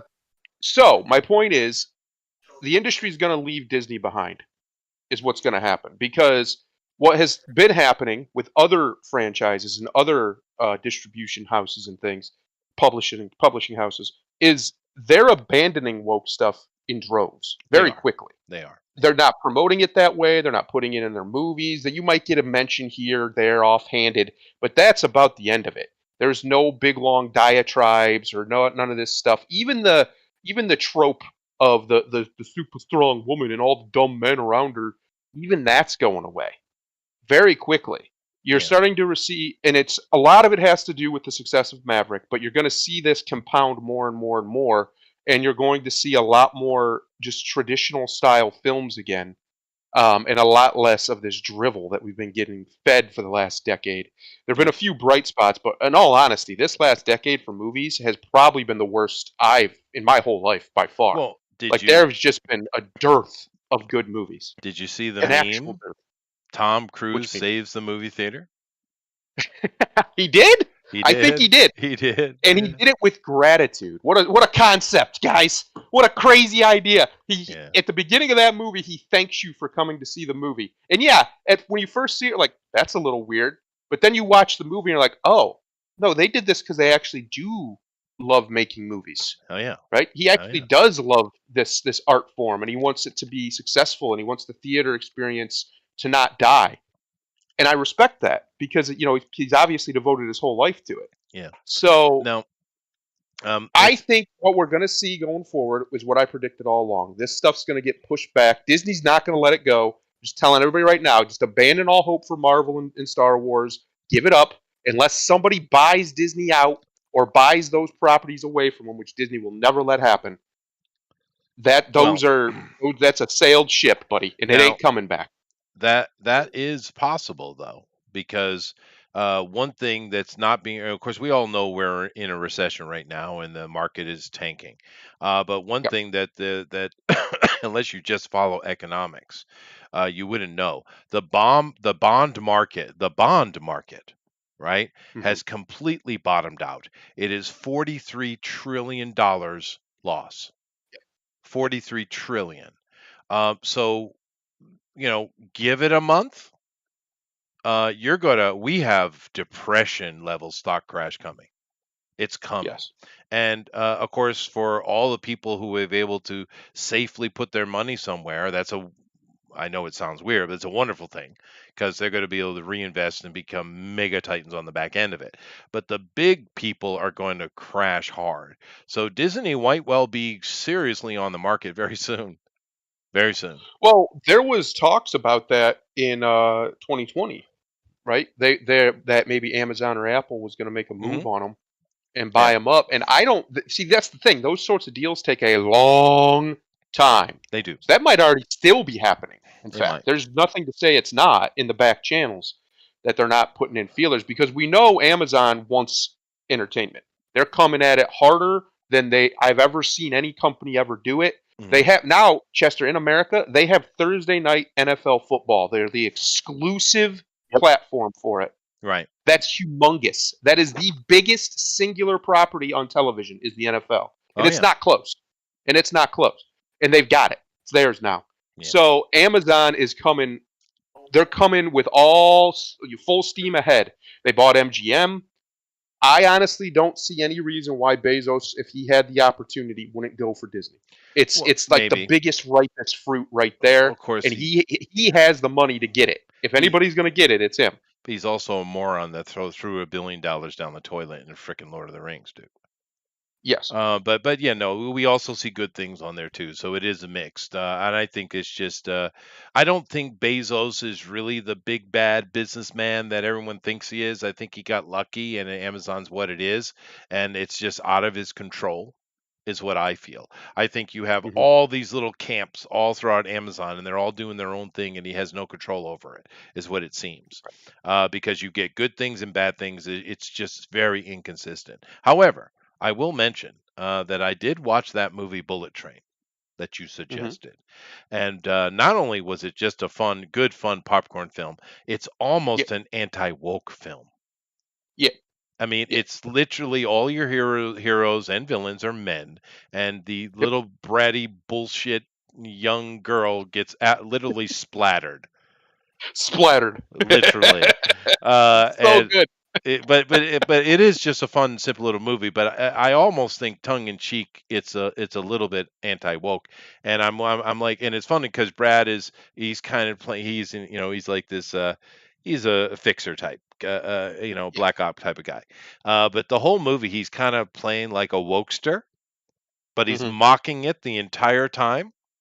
I really It's a think running Brad gag. Pitt and those guys were tongue in cheeking against the wokeness. I wouldn't be surprised if guys like Brad Pitt and even Tom Cruise are very much against this nonsense. I wouldn't. Sure. It wouldn't shock me one bit because, for one, they've been in Hollywood a very long time. Tom Cruise has had a 40-year career, Yeah. and So is Brad Pitt's had Brad. a 30-year career. Yeah. Long time. So I don't see any reason why they would be on board with this unless they were basically, they don't have to worry, right? They got FU money, they got FU clout. They're Mhm. not going to get canceled unless they do something really, really stupid, and it would have to be really stupid. They're just those kind, like, for crying out loud. Tom Cruise was a big part of Scientology, which is a cult He still that is. has ruined millions and millions of people's lives all around the world, and his movies still make billions of dollars. Yep. So it's pretty hard to cancel somebody like that. Oh no, you can't cancel I Tom Cruise.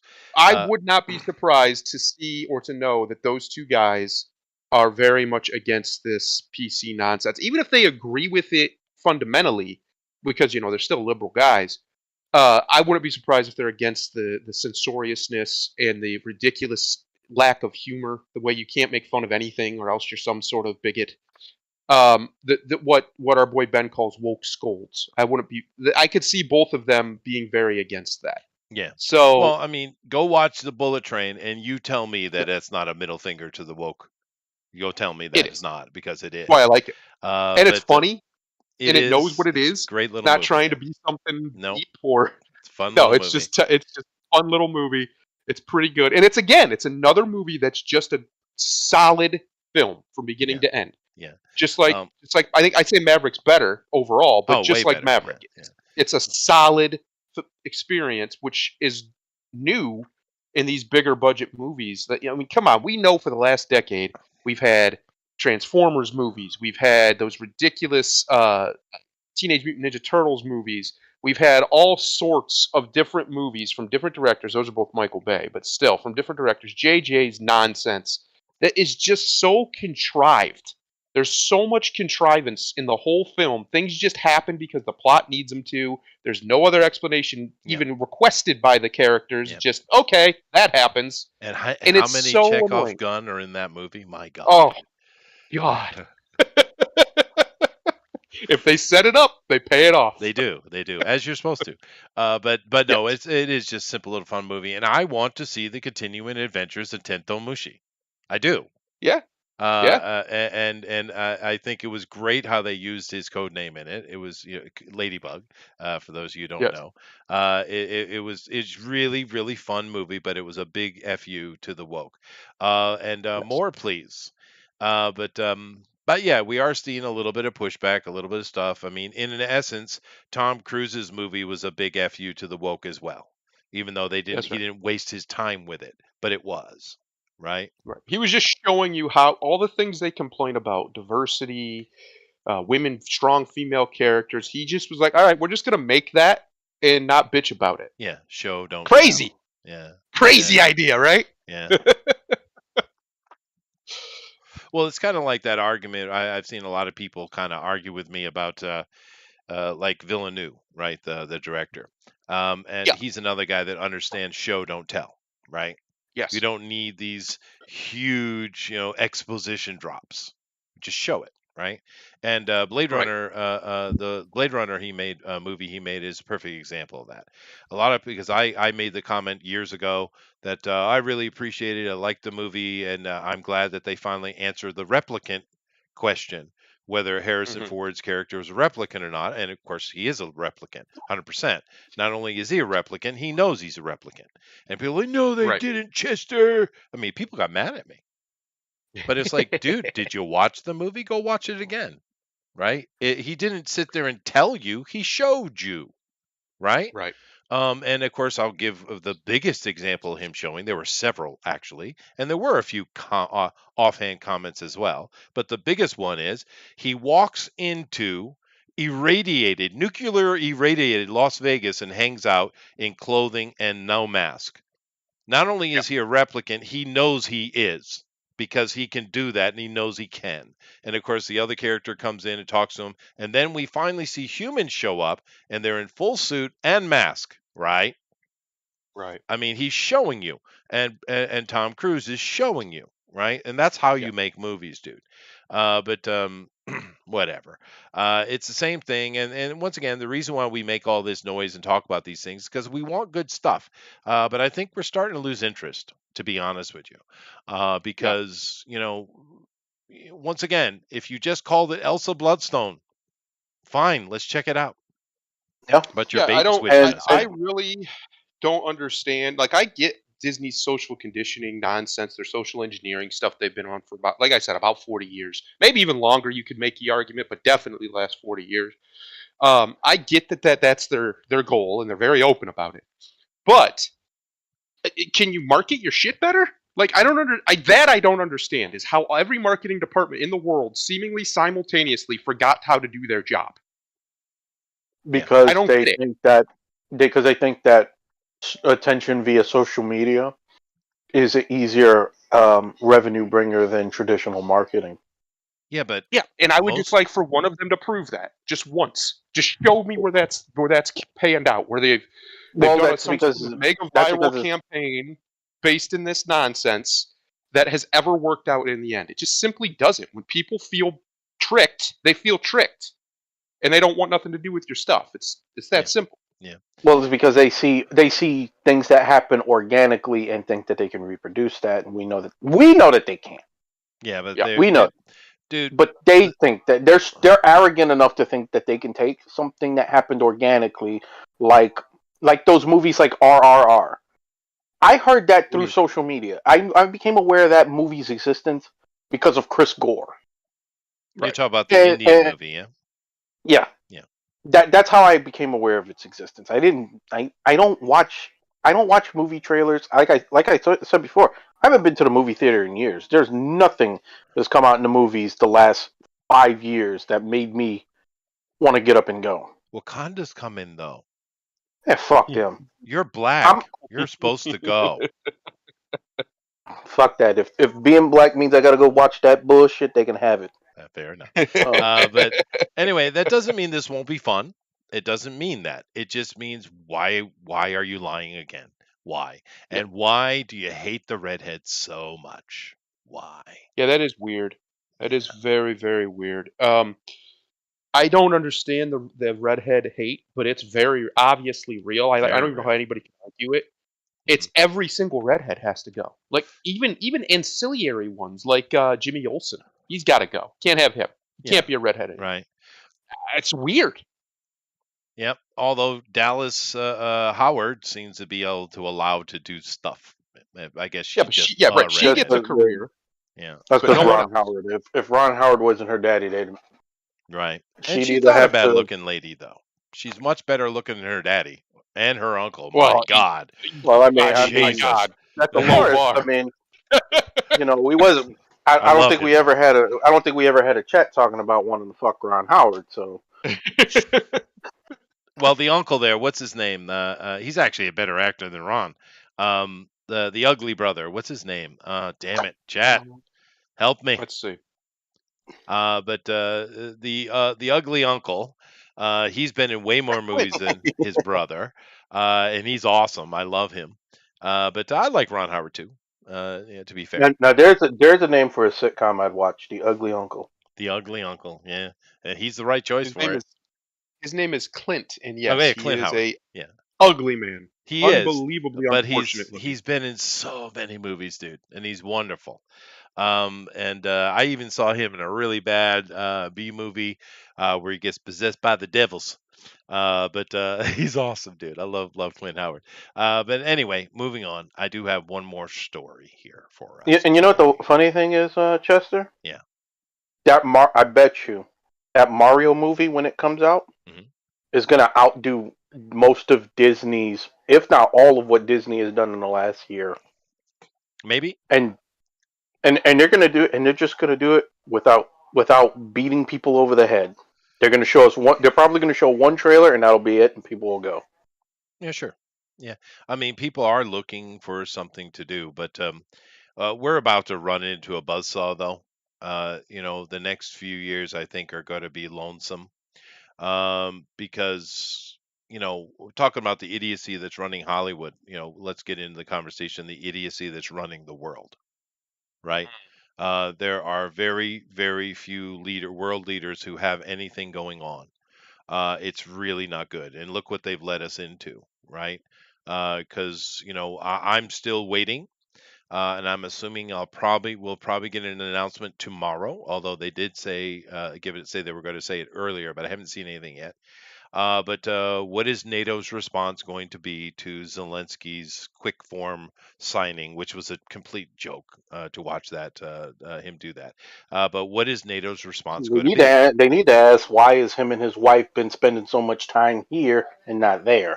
Well, Zelensky is a stupid little prima donna who's being used, and he's not smart enough to know it, right? So he's going to burn, and it's his own damn fault. But I'm just saying that what is NATO's response? Because we're already at war. We all know this. We're at war. It's a proxy war, but we're at war. We saw the Americans bomb the Nord Stream pipelines, and that's a direct act of war, buddy. But Yep. if they sign that, if they say, "Yep, we're going to fast track and we're going to bring them into NATO," that is full on open war, right? It's not proxying anymore. And of course, all these idiots sitting here talking about, oh, Russia's drafting its people. Who told you this? They're not drafting their citizens. They're bringing the reserves up, you dumbasses. They're actually putting real soldiers on the field for the first time. But yet the news is on all. They're drafting. People are running away. Are they? Are they really? I mean, there's just zero truth coming out about Russia, and these idiots, they're so stupid, going on and on about Putin, Putin, Putin, Putin. He's the next Austrian painter, right? That's who he is, right? But the reality is they completely miss the point, and all you have to do is just kind of take, I don't know, a few minutes and read something. He's the freaking moderate in Russia, dude. You Right. dumbasses. He's the one that's keeping it from going full war. It's been that way. They wanted to. There's this idea that he wants the Soviet Union back. Maybe, but he's the only one stopping the people who are fanatical about getting their empire back. Yeah, no, the Duma is full of it. And the Russian people are starting to pressure him now. That's the noise you're hearing from the Russians. It's not that don't make war. It's like blow the fuck out of them. That's what the Russians are pushing. Putin's the only one that's kept this from blowing up. And yet these idiots keep going on and on about Putin. Now, I'm not going to say he's not an opportunist. He's not a politician or any of those things. He is. But, I mean, he is the moderate voice coming out of Russia. For fuck's sake, dude. These people are insane. They don't understand. I don't know if it's just madness or hubris or both, but this isn't a good situation. If they want to things don't collapse somehow, the West, dude. It's intentional. that's the point. The West, specifically America. That's America's what's got too much freedom. They got to lock it down. Yep. And that's Yep. the reason why they're trying to crash the economy so they come back and make it completely digital. We're already seeing this happen. I hate to be right, Thundero. I know that's usually your line, but no, seriously, right? Because I've been warning this for quite a while, right? And we're seeing it starting. Britain, for instance, all their money, they gave a very short notice. You have to turn all your money and get the new money. And they've changed the denominations. So basically, you got to get a lot of people in Britain left in the lurch with a bunch of cash that they have in under the mattress or wherever, and they're going to find out they can't use it because they're just very quickly, oh, you got to turn it real quick, you got to bring it in. And of course, they want to bring it all in because then the banks won't let you take it out, because we're already seeing them to start to limit how much you can take out of banks. We're already seeing it happen, and this is what happens when you get a crash, by the way. Britain is already doing exactly what I said they were going to do with the money. They're doing it right now. How long do you think before America starts doing it? They want their serf. They're already starting it. They want their serfs back. They do. The same people have been effectively in charge of big parts of the world for a very long time. At minimum 300 years, but probably a lot longer than that. And they don't like the fact that their serfs got away from them. I genuinely don't think America was supposed to happen, and it definitely wasn't supposed to happen. Create a cascading effect around the world. I honestly think, wholeheartedly, that is what this is about, and they openly say it. They want a new form of feudalism, Yeah, a no, that technocratic is true. serfdom. But did you see? Because you're And getting that's pushback, what's coming. right? You saw what happened in Italy with Oh yeah, Melanie Chan, right? I mean, oh yeah. she is the next Mussolini. Am I allowed to say that? I wonder how long that'll last. But They're calling her. They've already dubbed her Pussolini. yeah, no, and it's outrageous. And why did they say this? Because she won by a landslide. By the way, she won Yep. by a landslide with this motto: family. No, God, country, and family, or Yeah. country, God, and family, one or the other. What is wrong with that? They hate God. They definitely hate countries as they're globalists, and they know that the only thing that can actually stop them is family units forming tribes. You know, those things we call nations. Yeah, They but are 100% anti-nationalists. They're not even. It's not even so much that they're globalists; it's that they're anti-nationalists. They yeah, hate the concept of a nation state because, as Trump said correctly, the words were written for him, but still, the nation state is the best mechanism to ensure the liberty of the most people. yep, It just is. yeah, We haven't created one that's better, and we probably never will. But for now, that's the best way to do it. And that's why they want them gone. Because these people, like the people behind the World Bank, the IMF, all these people, if they don't have full control, they can be supplanted. And they don't like that. Remember Rockefeller's famous line, competition is a sin. yeah. He didn't No, of like it when he had course, yeah, competition. yeah. He's the one to put us in this oil situation anyway. But Yep. anyway, I don't want to get too deep into the weeds in it, but just go listen to the new prime minister of Italy. Just go listen to one of her speeches. It's the most commonsensical, simple thing you would ever seen, and it's shocking that a person could win in such a landslide with such simple concepts, but she did. Yep. Right? Because it's simply It's we want to basic. support our family, we want to support our country, we want to do what's right, and we can't have this constant influx of immigration. It's hurting us. That's it. Yes. And that's Simplicity works. worldwide, It does. by the way.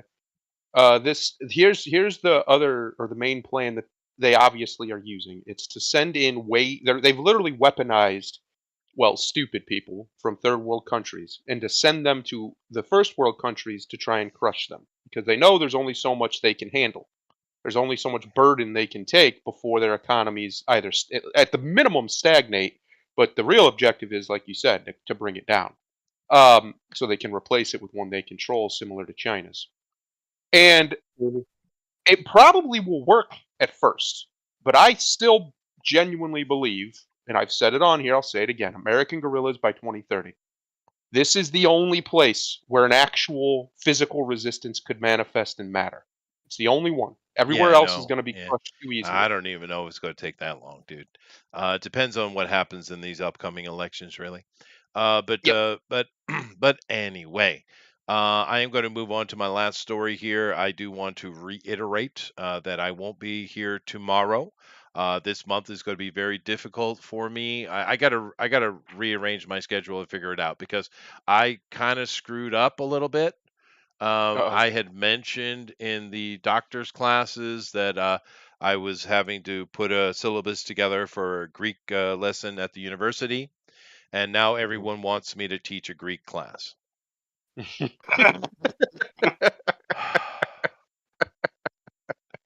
See what you've done. You Yeah, see what you've done, Chester. dude, they're already making plans. They want to have a big group go to like in a couple of years from now, go a big group a trip to Greece. Oh And no. my wife is planning with them. How helpful. So in other words, you're going to Greece in a couple years? I I got guess. I guess. it. Well, You were just over that way. I just bought property in Malta, yeah. Yeah, you Um, weren't uh, too far. yeah, but oh god, and I gotta make a plan on when I'm going to take the sail the boat over as well, because that's a full season. February, November, I probably won't even make Malta, right? Yeah, I mean, right. I'd because my wife has got to come with me. So how much, and I'm going to bring a few kids with me too. Well, kids, young adults, who are interested and have been kind of doing sailing with me to see if I can push it. But I doubt it. Hmm. I'll probably have to weather in India, I'm assuming. But I got to plan that too. So I don't know. But damn it, I mean, it's so weird because sure I can read Greek, sure, I mean, it's one of the first Hmm. languages I learned. Most people who go into that, it's the first one of the first things you learn, whether it be classical, middle, or modern Greek. But I've Hmm. never spoken the damn language in my life, right? You better get on there and I've listen to had some Greek I speakers. have been getting on it. Uh, Well, the problem is ancient Greek is kind of hard, especially because nobody speaks it anymore. Now we have a pretty good idea of what it probably sounded like, but can't be certain. Nobody's around that speaks it, so it's kind of hard to know. Uh, Modern Greek is slightly, well, not slightly. It's different, and it's a it it's is. it's a very different beast compared to the ancient stuff, because we know like the stuff that we all know, especially Americans know of ancient Greek culture, like the Iliad, the Odyssey, things like that. Those were designed to be spoken. They weren't just supposed to be read. They were like almost liturgical, right? Yeah. Uh, so it was very much a spoken language. They just also had obviously an alphabet and things, but it was very much communicated or an oratory language, whereas English is kind of better written. It's one of those kind of languages, I think, because English sounds like so many different languages, but written it's fairly unique, especially if you do like not old English but formal English, which most people don't know how to write in. Hmm. Um, so it's just, I don't know, just interesting thing with Greek, that especially ancient Greek, from my understanding when I studied it. Yes, there's an alphabet and it's written and stuff, and obviously we have it, but it was a better to hear language. It was one of those kind of languages that was better to listen to, and that's why you had, the big theaters and things that they had all over the place, where the people would just go and give speeches, and hundreds and thousands of people would come listen, stuff like that. Yeah, no, no. Greek is actually a really good language. Yeah. It is great. But you know, the like one of the problems is, I've been trying to contemplate how I should go about it, right? Because you talk Hmm. about classical Greek versus, modern Greek, and one Hmm. of the things with it is most of in English what we know is Greek. I'll give you a good example, tau, right? And Hmm. Greek is, the first sound of the word is the sound used. So tau is the T, right? But tau is classical Greek, right? We use it in Right. English. All the Greek we have in English is classical in pronunciation, but that's not what the Greeks say. They don't say tau. They say tef. That's quite different. Tau tef. It's very different, right? And Right. so what do I do? Do I go with the classical presentation for the alphabet and then just teach the pronunciation, or do I go with actual modern Greek? It's a problem. It's a But bit of a problem. it's a problem. But it's my problem, and I made it myself. Damn it. Uh, but I mean, I don't know what I got to do. But I won't be able to be here tomorrow. Yeah, I have to work something out. I got to find a hole in my schedule where I can put it. So I Yeah. do apologize for that. But this month, I don't know how much of comics news I can do. But that's all right. I'm going to try to combine it into the night owls here, like I did today. So hopefully by the end of the month, I'll have this worked out, and I'll find a spot for it because I can't pass up on literally. I got like 15 people already that want to enter a Greek class. I can't pass that money up, right? Yeah. Yeah, it's good money. It's a good chunk of change, dude. Especially they're all professional adult classes, which is my highest charge, right? Hmm. So, anyway, last story. Oh, this guy. Stranger Things star Caleb McLaughlin claims he faces, which is an interesting name, constant racism from fans because, quote, because I was born with this beautiful chocolate skin, I'm not loved. Now, was he being sarcastic, No, no, or does he actually think no. people dislike him because he's black? Here's the He problem. actually thinks this. Yes, no, this here is the problem. So many Black Americans and Black Europeans are taught and raised in an environment that the white people think about them all day and hate them.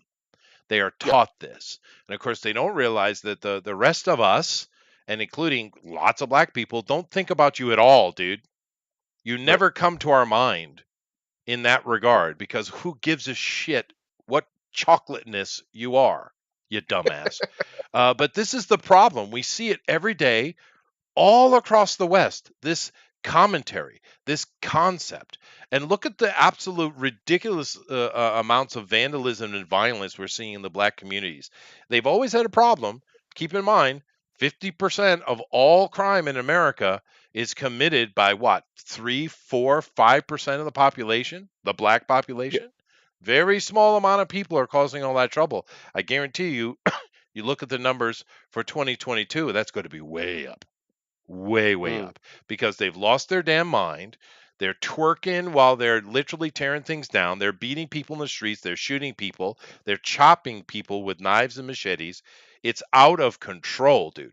It's out of control. And every time you see this constant, they're like, racism. It's racism's fault. And it's like, no one, you are so full of shit, Caleb. No one has said anything to you about you being black. Not one fucking person. He gives an example in this article where he would go to conventions and no one would stand in his line because I'm black. And it's like, well, yeah, maybe you're just not popular, dumbass. Right? Maybe you're just not an interesting character. Maybe it has nothing to do with you being black that no one's standing in your line. And I guess in this, I didn't watch it, but in the series, I guess he betrays 11 or something. And a lot of people didn't like that about the character or whatever. But he goes on and on about how everything is racist against him. And he has zero evidence. Zero. Right. But I put this up here because one, he's a dumbass kid, but there's a lot of these dumbass kids. There's a lot of them. And the problem is you have all these other stupid white kids and all the in between races are just kind of laughing and sitting back and laughing, I'm thinking. But you get all these young white guilt kids that are like, oh, yes, you're so right. We white people are just so racist. Right? It's so But I mean, self-flagellatory fetish almost. it is a It's fetish. strange to me how these people hate themselves and their people so much that if you even tell them they're people, they're aghast. Like they've come from they just sprouted out of the ground like some sort of tree. They don't have a heritage of thousands of millions of people behind them that created them. And for some reason, they're not allowed to acknowledge that existence or, God forbid, cherish it. Everybody else is, though, but not them. Yeah. And these sorts of people have this immense societally gained, beat into them guilt for things, one, they not only didn't do, most likely their ancestors had nothing to do with, and even if they did, it's still not your fault. It is not you are not responsible for the sins of your ancestors, no matter what they did and no matter how much you benefit from it today. And besides, That's you not can't your put that problem. on one race or another anyway. No. Right. Nothing. I mean, There is no crime it's not. committed by anybody on this planet that is exclusive to the race of that person. No. It doesn't exist. And here's an honest historical view, right? No one gives a shit about Africa. No one ever has. No one ever will. Yep. Okay. But here's the problem. No one gives a shit about the other people either. It's always about Right. your culturalism, your tribalism, and your tribe trying to reach up. The problem with Africa is this. Where every other culture is fighting for their place and their access to resources and making war with each other and doing all the things we do. Everyone is in this constant motion, and we've been doing this for thousands of years. The blacks aren't. So that's why they're on the back end of it all the time, because they're not doing it successfully. Everyone else is Mhm. against everybody else. That's the reality of being human. We are tribal. They're just PvP. not doing it. And that's why they're Yeah. on the back ass of everything. It's not anyone else's fault. It's your own damn fault for not fighting for your shit. And not being capable of it, it seems. But it's not. There is no charity or saintly reward here, because every damn tribe on this planet will butcher and murder the other tribe if given half a second chance. Yep. Right. That's the It's reality. just what That's we do. just the black Africans are shit at it. Now, is If I that may, racist or is that just a historical observation? Well, I mean, they got conquered by everybody Over and very over and easily. over and over, Yeah, including it's not themselves, even tough. including them themselves. And it's really interesting with that dumbass The Woman King movie that came out, because it really shined a very strong light on the fact that if you want to find the roots of racism, go to Africa. Yep. And you want to find the roots of slavery, go to Africa. I mean, that's just the center of it. There you go. Done. Right? Done.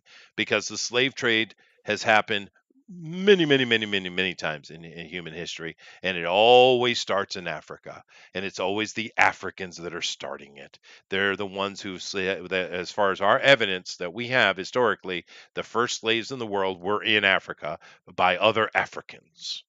They're the ones that sold them to the Arabs. They're the ones that sold them to the Romans, etc., etc., etc. And of course now, and no one seems to want to take into account that all these other people who were slave nations, slave empires, were taking a lot more slaves from other places than Africa. But we Well, can't talk about that. But it's all comes into the same delusion of this little teeny baby boy, right? Yep.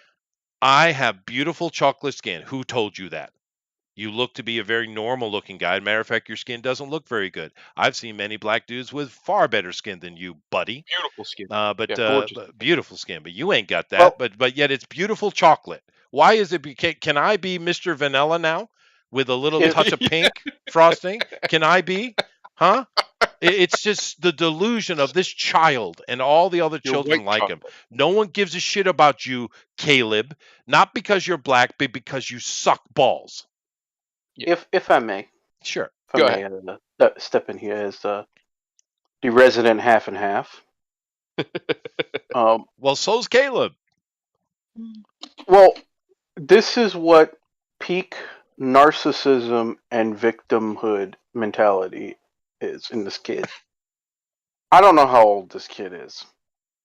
I've never watched a single episode of Stranger Things, so I didn't even know this guy existed until this week. So, first of all,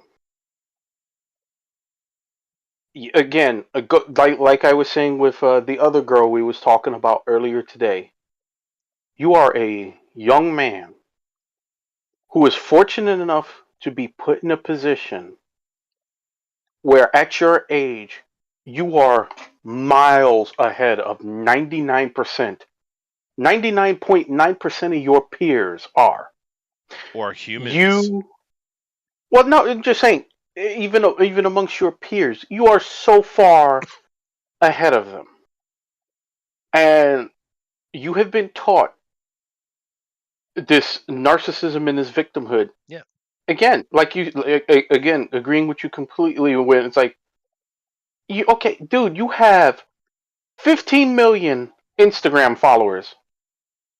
Mm-hmm. Nigga, there's whole countries that don't have 15 million people. That's and true. You have 15 million people. Australia. Who are just following and adoring every fucking thing that you do. You got an Instagram. You can post a picture of waffles, and there's 15 motherfucking million motherfuckers over there going, "Oh my god, Caleb had waffles today. Oh my god, that's so great." With chicken. You good? That's a good time. That's a good old jazz meal, dude. That's a jazz meal right there. Have that. But I'm just saying, you have all of these things. First of all, motherfucker, you got a white ass fucking name. Yeah. Nigga, your name is Caleb McLaughlin. Yeah, McLaughlin. If people didn't tell me you was black, I would have never guessed you was black. Yeah, he sounds very Irish. Right? Or Scottish. Yeah. Yeah. You sound like a kid who eats at Cracker Barrel and hunts barefoot.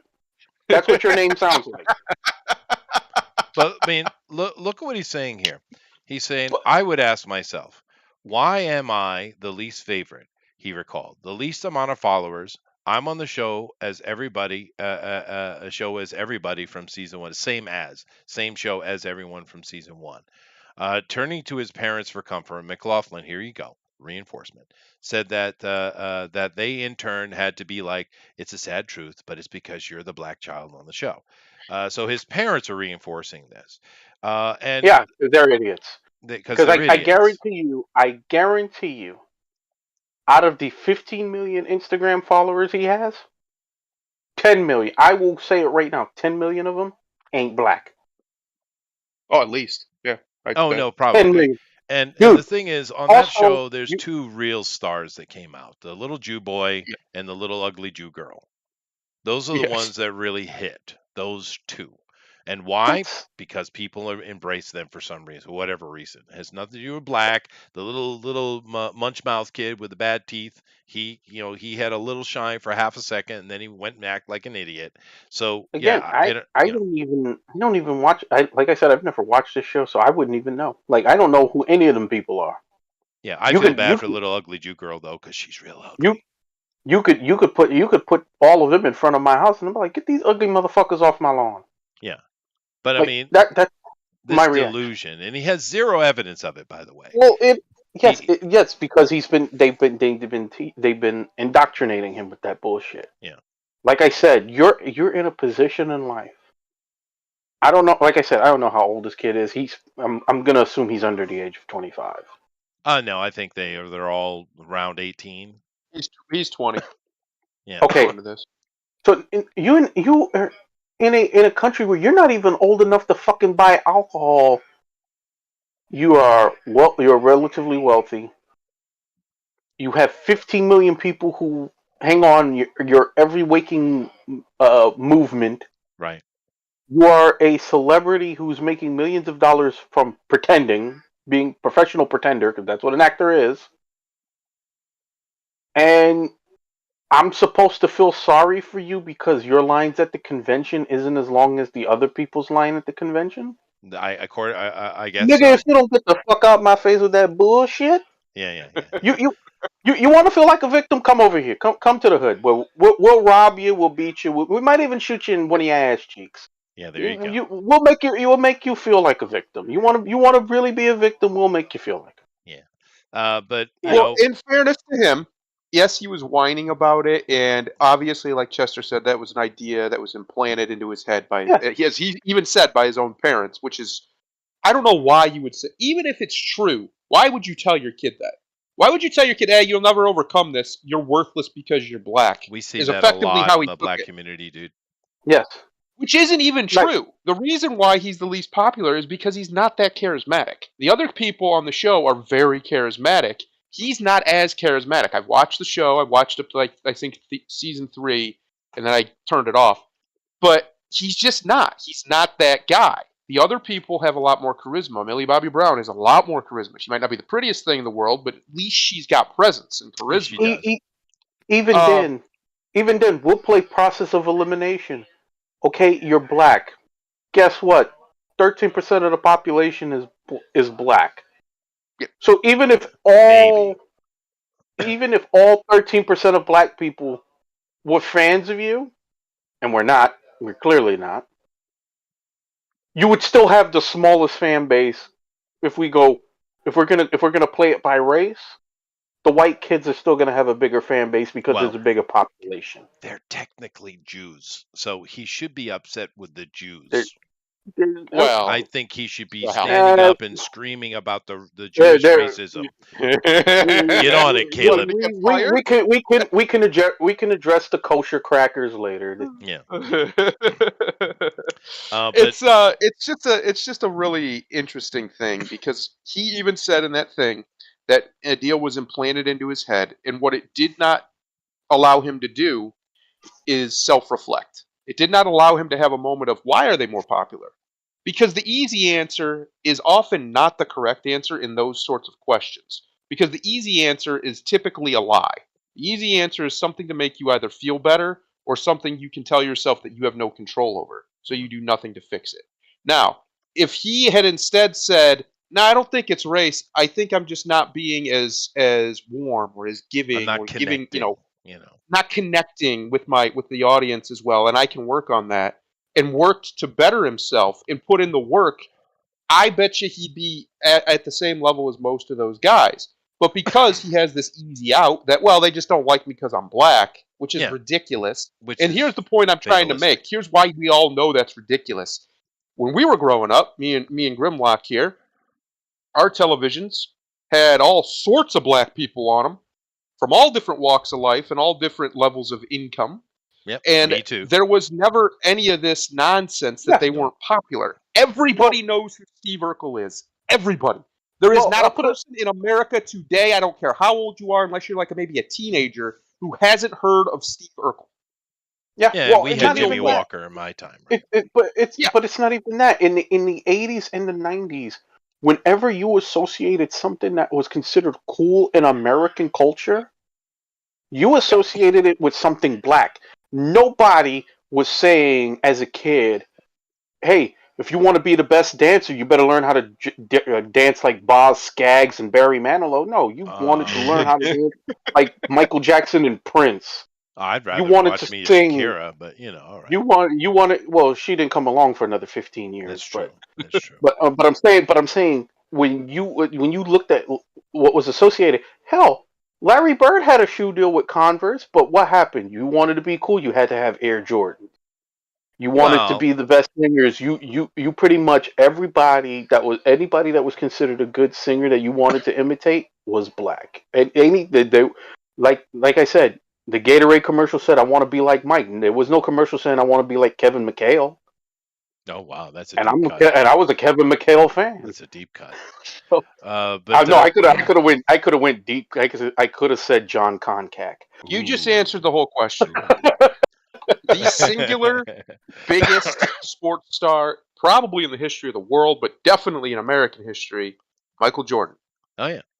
Well, I mean, Black he for is the very greatest long. basketball player of all time. For I'm sure 40 he had some weird racism thrown at him here or there, especially with him versus Larry Bird, their little rivalry. I'm sure. Maybe I've just never seen it, but I've never heard him cry about it. He wipes away his tears with his billions of dollars. Thundaro, I'll go one further. The three biggest sports stars, and not just sports, but American culture, going back to the 1960s, Muhammad Ali, Michael Jordan, and like him or hate him, LeBron James, all black. For the last 57 years, it had the face of American of that part of Americana has all been black. True. Yep. The only Yes, one that you've had squeezed great. in You've had great. was Larry Bird, really. Yeah. Yeah. Yep. Well, I mean, yeah, you had Larry Bird, and even now Tom Brady, and even now Tom Yeah, Brady. Tom But you Brady, still, when you talk about the great American athletes in terms of Americana, you're still even then not associating them with Right. that. I mean, fuck, I grew up in the '80s with Joe Montana, Sure. and Yeah. and Joe's you a great didn't talk quarterback. about you didn't talk about Joe Montana the way you did Michael Jordan Or even or Jerry Muhammad Rice. Ali. Or I'd even say Jerry Rice Rice. was a much bigger star than Montana in his day. Yeah. Because So- and he was his receiver. Yeah. So I mean, when I see, like, again, I look at this kid, and here's the scariest thing about this. This is the part. If this kid's only 20 years old, how far away removed from reality that you have to be to look at the world that way, and how hard are you gonna have a hard time adjusting, because nothing lasts forever. And if you're not happy with all that you have right now as a 20-year-old, bruh, when you get to be 40 and them call, because it all happens in all these those roles, when the phone calls start coming in and reality is nose to nose with you, you really gonna have a hard time. Mm-hmm. Yep. And you Well, know, Will Smith's the perfect example, though, right? So He he was is. 21 when Fresh Prince started, when that show started. Yeah. He quickly became the biggest star in the world. By the end of the 90s, he was the king, no doubt. And he did it even Fresh Prince had racism episodes, and they tackled those issues all the time, and there was some of that stuff Yeah. going on. But he did it by making himself lovable, right? He made himself a star. That's what ultimately that's what a star is. It's somebody you can love from a distance. Yep. For whatever reason, they just have this ability to make you love them or care about them or even hate them if it's a pro wrestling heel. But regardless, that's what makes a star. They make you care. Will found a way to do that, to connect with people on a way that made him the biggest in the world. Black guy who at about the same age as this guy probably had the same thoughts and probably had the same nonsense in his ear. And you know what he didn't do to it? He didn't believe it. He went Yeah. out there and he worked. He built himself into this humongous mega star, and for the next decade and a half, he was the king of Hollywood up until about mid 2000s when he petered off. That is because he did and also because what Grimlock was just saying, it wears off. Nobody's a star forever. Even No. Tom Cruise has had long periods where he wasn't really much. He wasn't doing. Brad Pitt has had a couple years where he's just doing little side movies that nobody really cares about. Nobody's at the top forever, and this kid could have had a chance to actually make himself into something. But if he's going to turn himself into this victim nonsense, he's not going anywhere. Nope. This idea that this stuff will lead you to a big and bright career, okay, show it to me. Because black guys that have been big stars that I can name off the top of my head that everybody knows, they don't play this game. They just don't. Well, see, that's what's gonna make it hard, because now any kind of negativity that's gonna come his way, it's gonna be because I'm black. It's like, Yeah. Yep. If- And he won't learn. if you're seen as difficult to work with, it isn't because you're difficult to work with. It's because you're black. If you don't get the roles you want, it isn't because they had somebody else in mind. It's because you're black. Or if you're not making as much money as that other star is, because we've seen this shit happen for years with the women. It isn't because the other person's a bigger draw than you. It's because you're black. So it's going to be that kind of bullshit. And like I said, when it all comes to a halt, because he's young, this is a 20-year-old with the kind of advantages that he's got right now, shouldn't be thinking like this. No, They really fucking shouldn't. he shouldn't be. And I put this here because this is becoming very widespread. Particularly Yeah. seeing in America, the black community has more privilege than any other group, right? I They have more personally free would like to opportunities, just more slap legs up. him. I would like to slap him upside his head and just Yeah, go, no, it's what the ridiculous. fuck are And you on, son? And what's going to happen, the same thing we've seen happen every other time. He's going to get an opportunity because he's calling racism. He'll get the opportunity and then he'll fail it miserably because he thinks all he has to do is be black. And we've seen many examples of people calling out racism, getting opportunities, and failing miserably because they don't have the talent to back it up. And that's why you weren't so popular. Had nothing to do Yes. with your blackness. And unless They you're all talking about think- Don King, and Don King deals with his shit with a gun. So that's a That's different true. conversation. They all think they're Sammy Davis Jr. and going through this nonsense he had to go through to become who And he became. Sammy problem was way is- more talented than you. Yeah, Yeah, but- none of them even can hold though- a candle to Sammy Davis Jr. Yeah, in but talent. even though Sammy had a huge group of people around him who supported him Yes. at every turn. Yes, Yeah, he had and it a wasn't voice. all black people that supported him. No, it was mainly whites. Italians. Yes, Bunch a of bunch Italians. of Frank Sinatra, Dean Martin, etc., etc. These Right? guys Yep. had his back big time. Yep. Right. And all of those guys was considered cool. I mean, look, the Rat Pack was considered cool.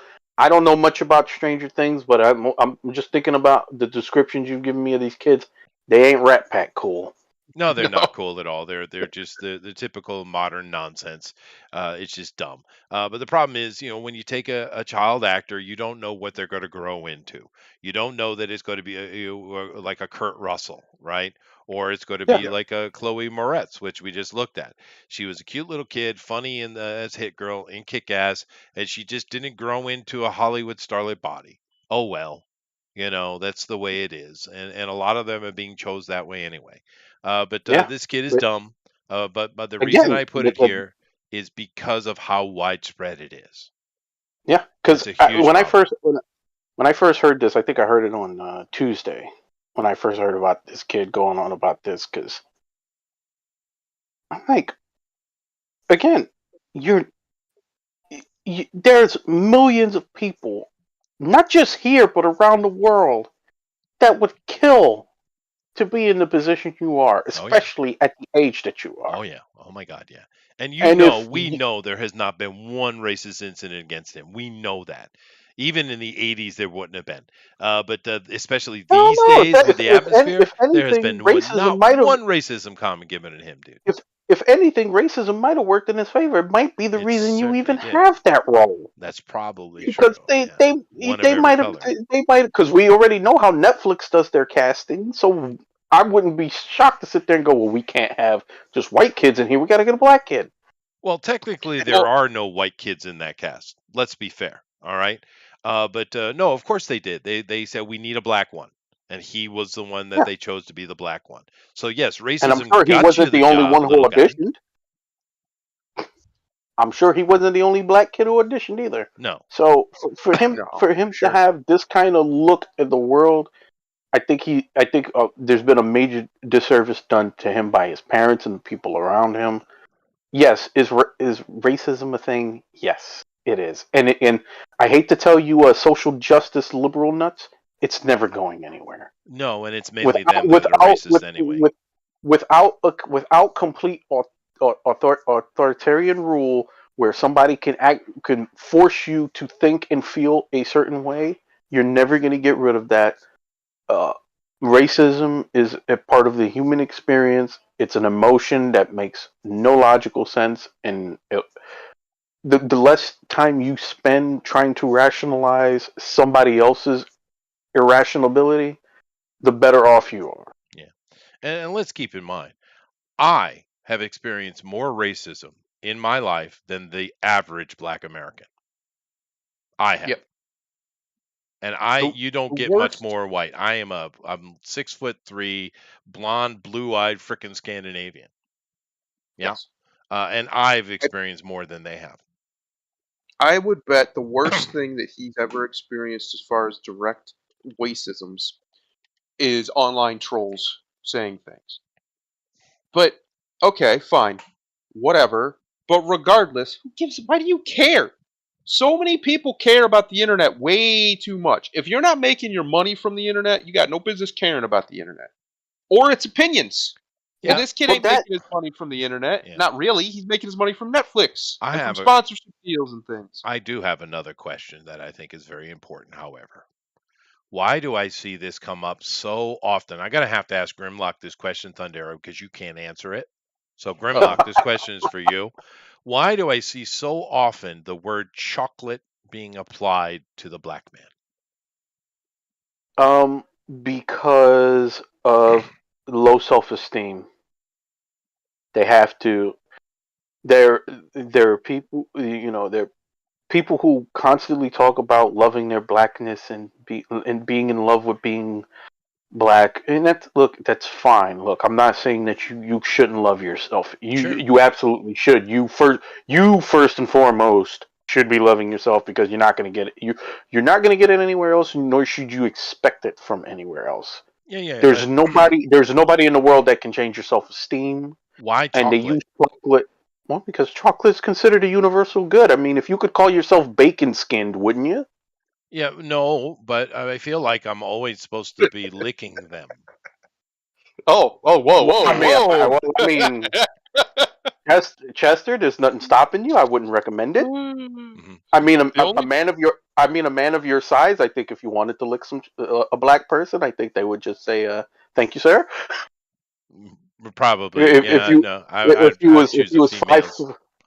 if he was 5'3", they'd probably beat the hell out of you. But I mean, True, that you is true. you are a silverback, so hmm Well, when the silverback wants to lick, you get a you lick. just ask him Well, you just ask if it tasted good. in reality, though, when I was younger, I did have I had all kinds of friends, right? But I did have a lot of black friends as well.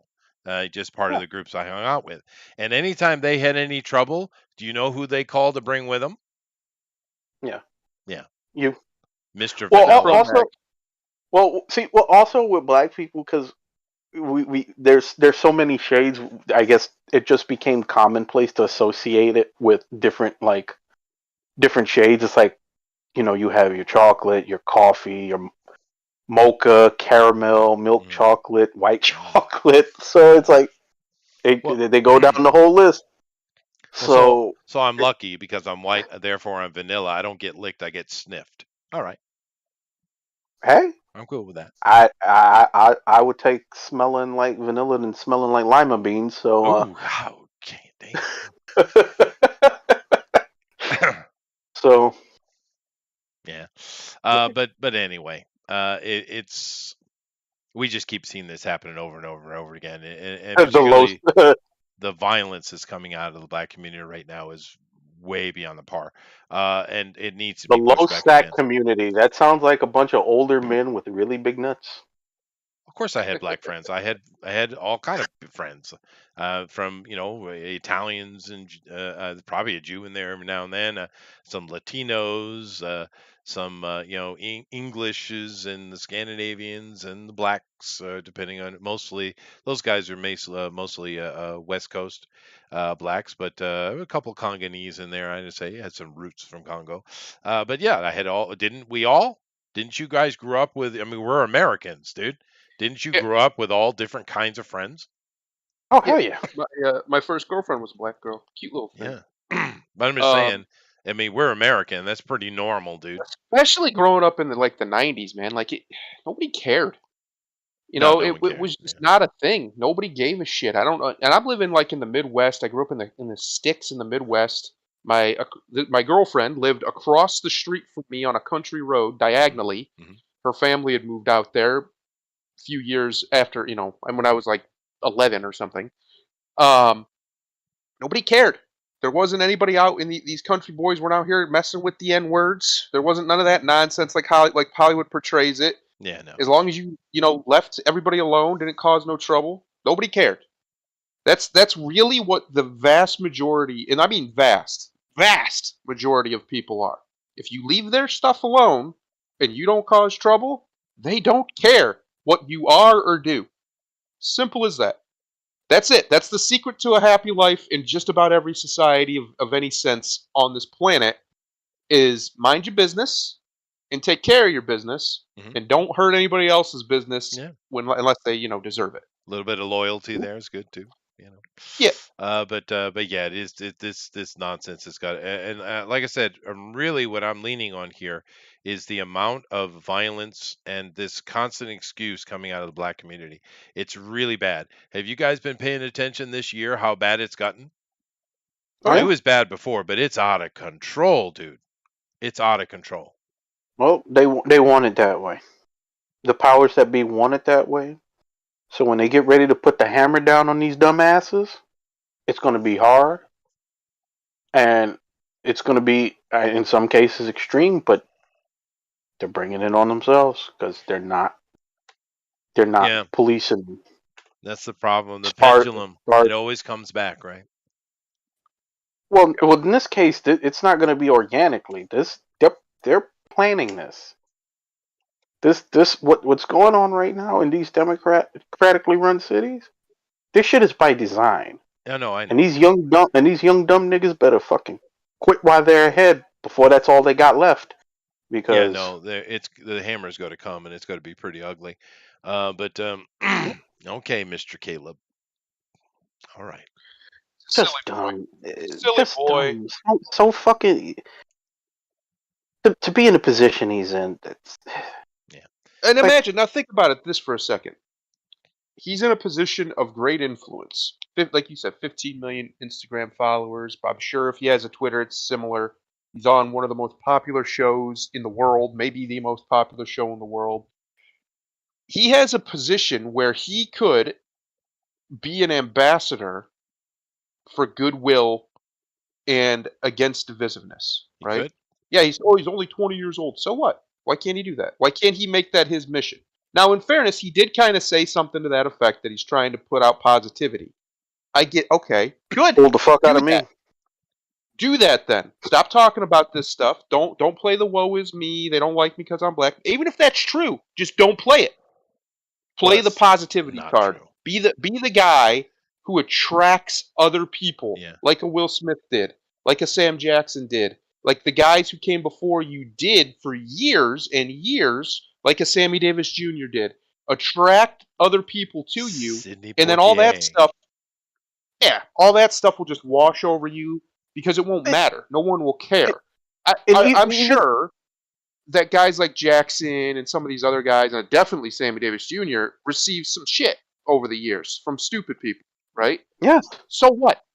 They're still millionaires. They're still some of the most successful, beloved people on the planet. Yeah. They can go anywhere and be treated like a king. Well, Davis can't because he's dead, but Jackson can. Uh, and he's just one example. Morgan Freeman's another great example. So Yeah.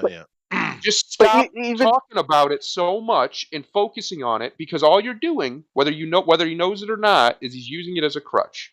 He could free himself and bring about the change he apparently wants, where he doesn't want that to happen to people, or at least be perceived as happening to people, by making it so obscure, making it so fringe that anything like that ever even happens or never affects him, that it just bounces off of him like a duck, like water off a duck. That's the solution. The solution is to literally, and I hate to say this line because it comes from John Cena, is to rise above that hate. Who? Even if it's not real. If it's all in your head, that's even better because it's so much easier to defeat. but This guy. even with that, okay, so some guy on the internet doesn't like you. So the fuck what, man? Why do you Yeah, care? it's silly. It's There's silly. billions. And There's keep billions of people on this planet. Why the fuck are you worried about if everybody likes yeah. you or not? Nigga, you got 15 million people who adore you. Yeah. Everybody, me, Chester, and Thundaro combined, we probably ain't got 100 friends if you no, if we I have combined more all than three that. of us. But I'm just saying, you ain't got 15 million followers. Yeah. No, Ain't nobody and ain't got that kind of influence or admiration. well, yeah, So but also keep in mind they're coming don't into like you. What do you do? well, and also keep in mind they're coming into season 5 after a big rise in the show here in season 4. Those kids are starting to make actual money now, Yep. right? That's how it Exactly. works. They're starting to make real money now. So I just hope the kid is smart with his money, because this direction you're heading is going to. We've seen it happen many times. It's going to hurt you. But anyway, I do need to wrap this up. However, and you're right, Joshua. I am the most oppressed minority where I am. Do you realize how extreme of a minority I am where I am? I don't think most white people realize how extreme of a minority they are, period, on this planet. Yeah, we are the Like smallest group. That's true. 13%, depending how you break the numbers down. It's real small. Yeah, no, Real we are, small. yeah. But yeah, this is a silly kid, and we're just seeing it more and more. Nevertheless, I do need to wrap it up. Once again, I do apologize. I just can't do tomorrow. I got issues. I got to work it out. And Oh, we know. I'll try to I'll try to work it out as quickly as I can. But I mean, it's my own damn fault, Goodness gracious. You did it. I You did it did to it. yourself. Yes. But it's like, God damn it! Why do you want to learn Greek? Well, it is kind of important if you're going to understand medicine.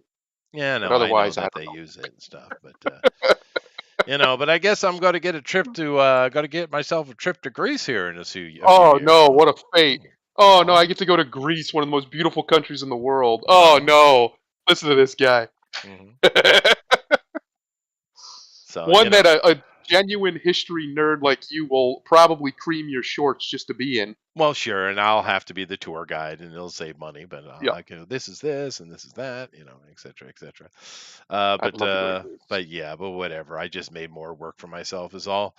And I got to think about how I'm going to teach it, though. Is the problem? I have to work that out. So, because modern Greek is quite different than classical Greek, and being doctors, most of them are doctors. They already have a certain preconception of Greek itself, and it's not really what it is. And especially how it's spoken and how it's written these days is quite different. So I have to work all that out. But at least I know all of that. So it's not like I have to go literally learn anything. I just have to figure out how I'm going to present it, Yes. But whatever. That's good though. Anyway, Grimlock, would you like to say something to the people? Enjoy the rest of your evening. Fall is coming. Hope anybody who lived on the coast didn't get hit by a hurricane. Yeah. Have a good. Okay. Yeah, and hopefully people, we do have a lot of friends in Florida. Hopefully you guys are doing well. We've spoken to some of them and they're fine. It's a big one, but they every decade or so they get hit by a big one down there in Florida. Of course, it's just the location. I'd say they actually got real lucky with this one because its main landfall was in a pretty small area. Imagine that thing slamming into Tampa or Miami, like Andrew, right? Yeah. So That'd be rough. it could have been worse. But the Floridians are used to it, and they'll come together and they'll get it cleaned up, and with no help from Kamala Harris, that's for damn sure. Yeah, well. You didn't want to help. She wouldn't have been much help anyway. Fair. So anyway, thank you all very much. I will check you out on Bugbear's Basement, which this week, I'm not sure what we're going to be doing, but just come on back for that. And of course, this week we'll be doing Drawn a Quarter as well. But nevertheless, Thundero, please take us out of here, man. I have a new one for you, Chester. Okay. Goes like this. There's no joy without happiness. There's no happiness without gratitude. There's no gratitude without sorrow. There's no sorrow without joy. That is the truth of human nature, but it's also the beauty of it. It's the beauty of everything, because we get to choose. We can wallow in a spirit of sorrow or rise in glory with a grateful heart. Namaste. Later.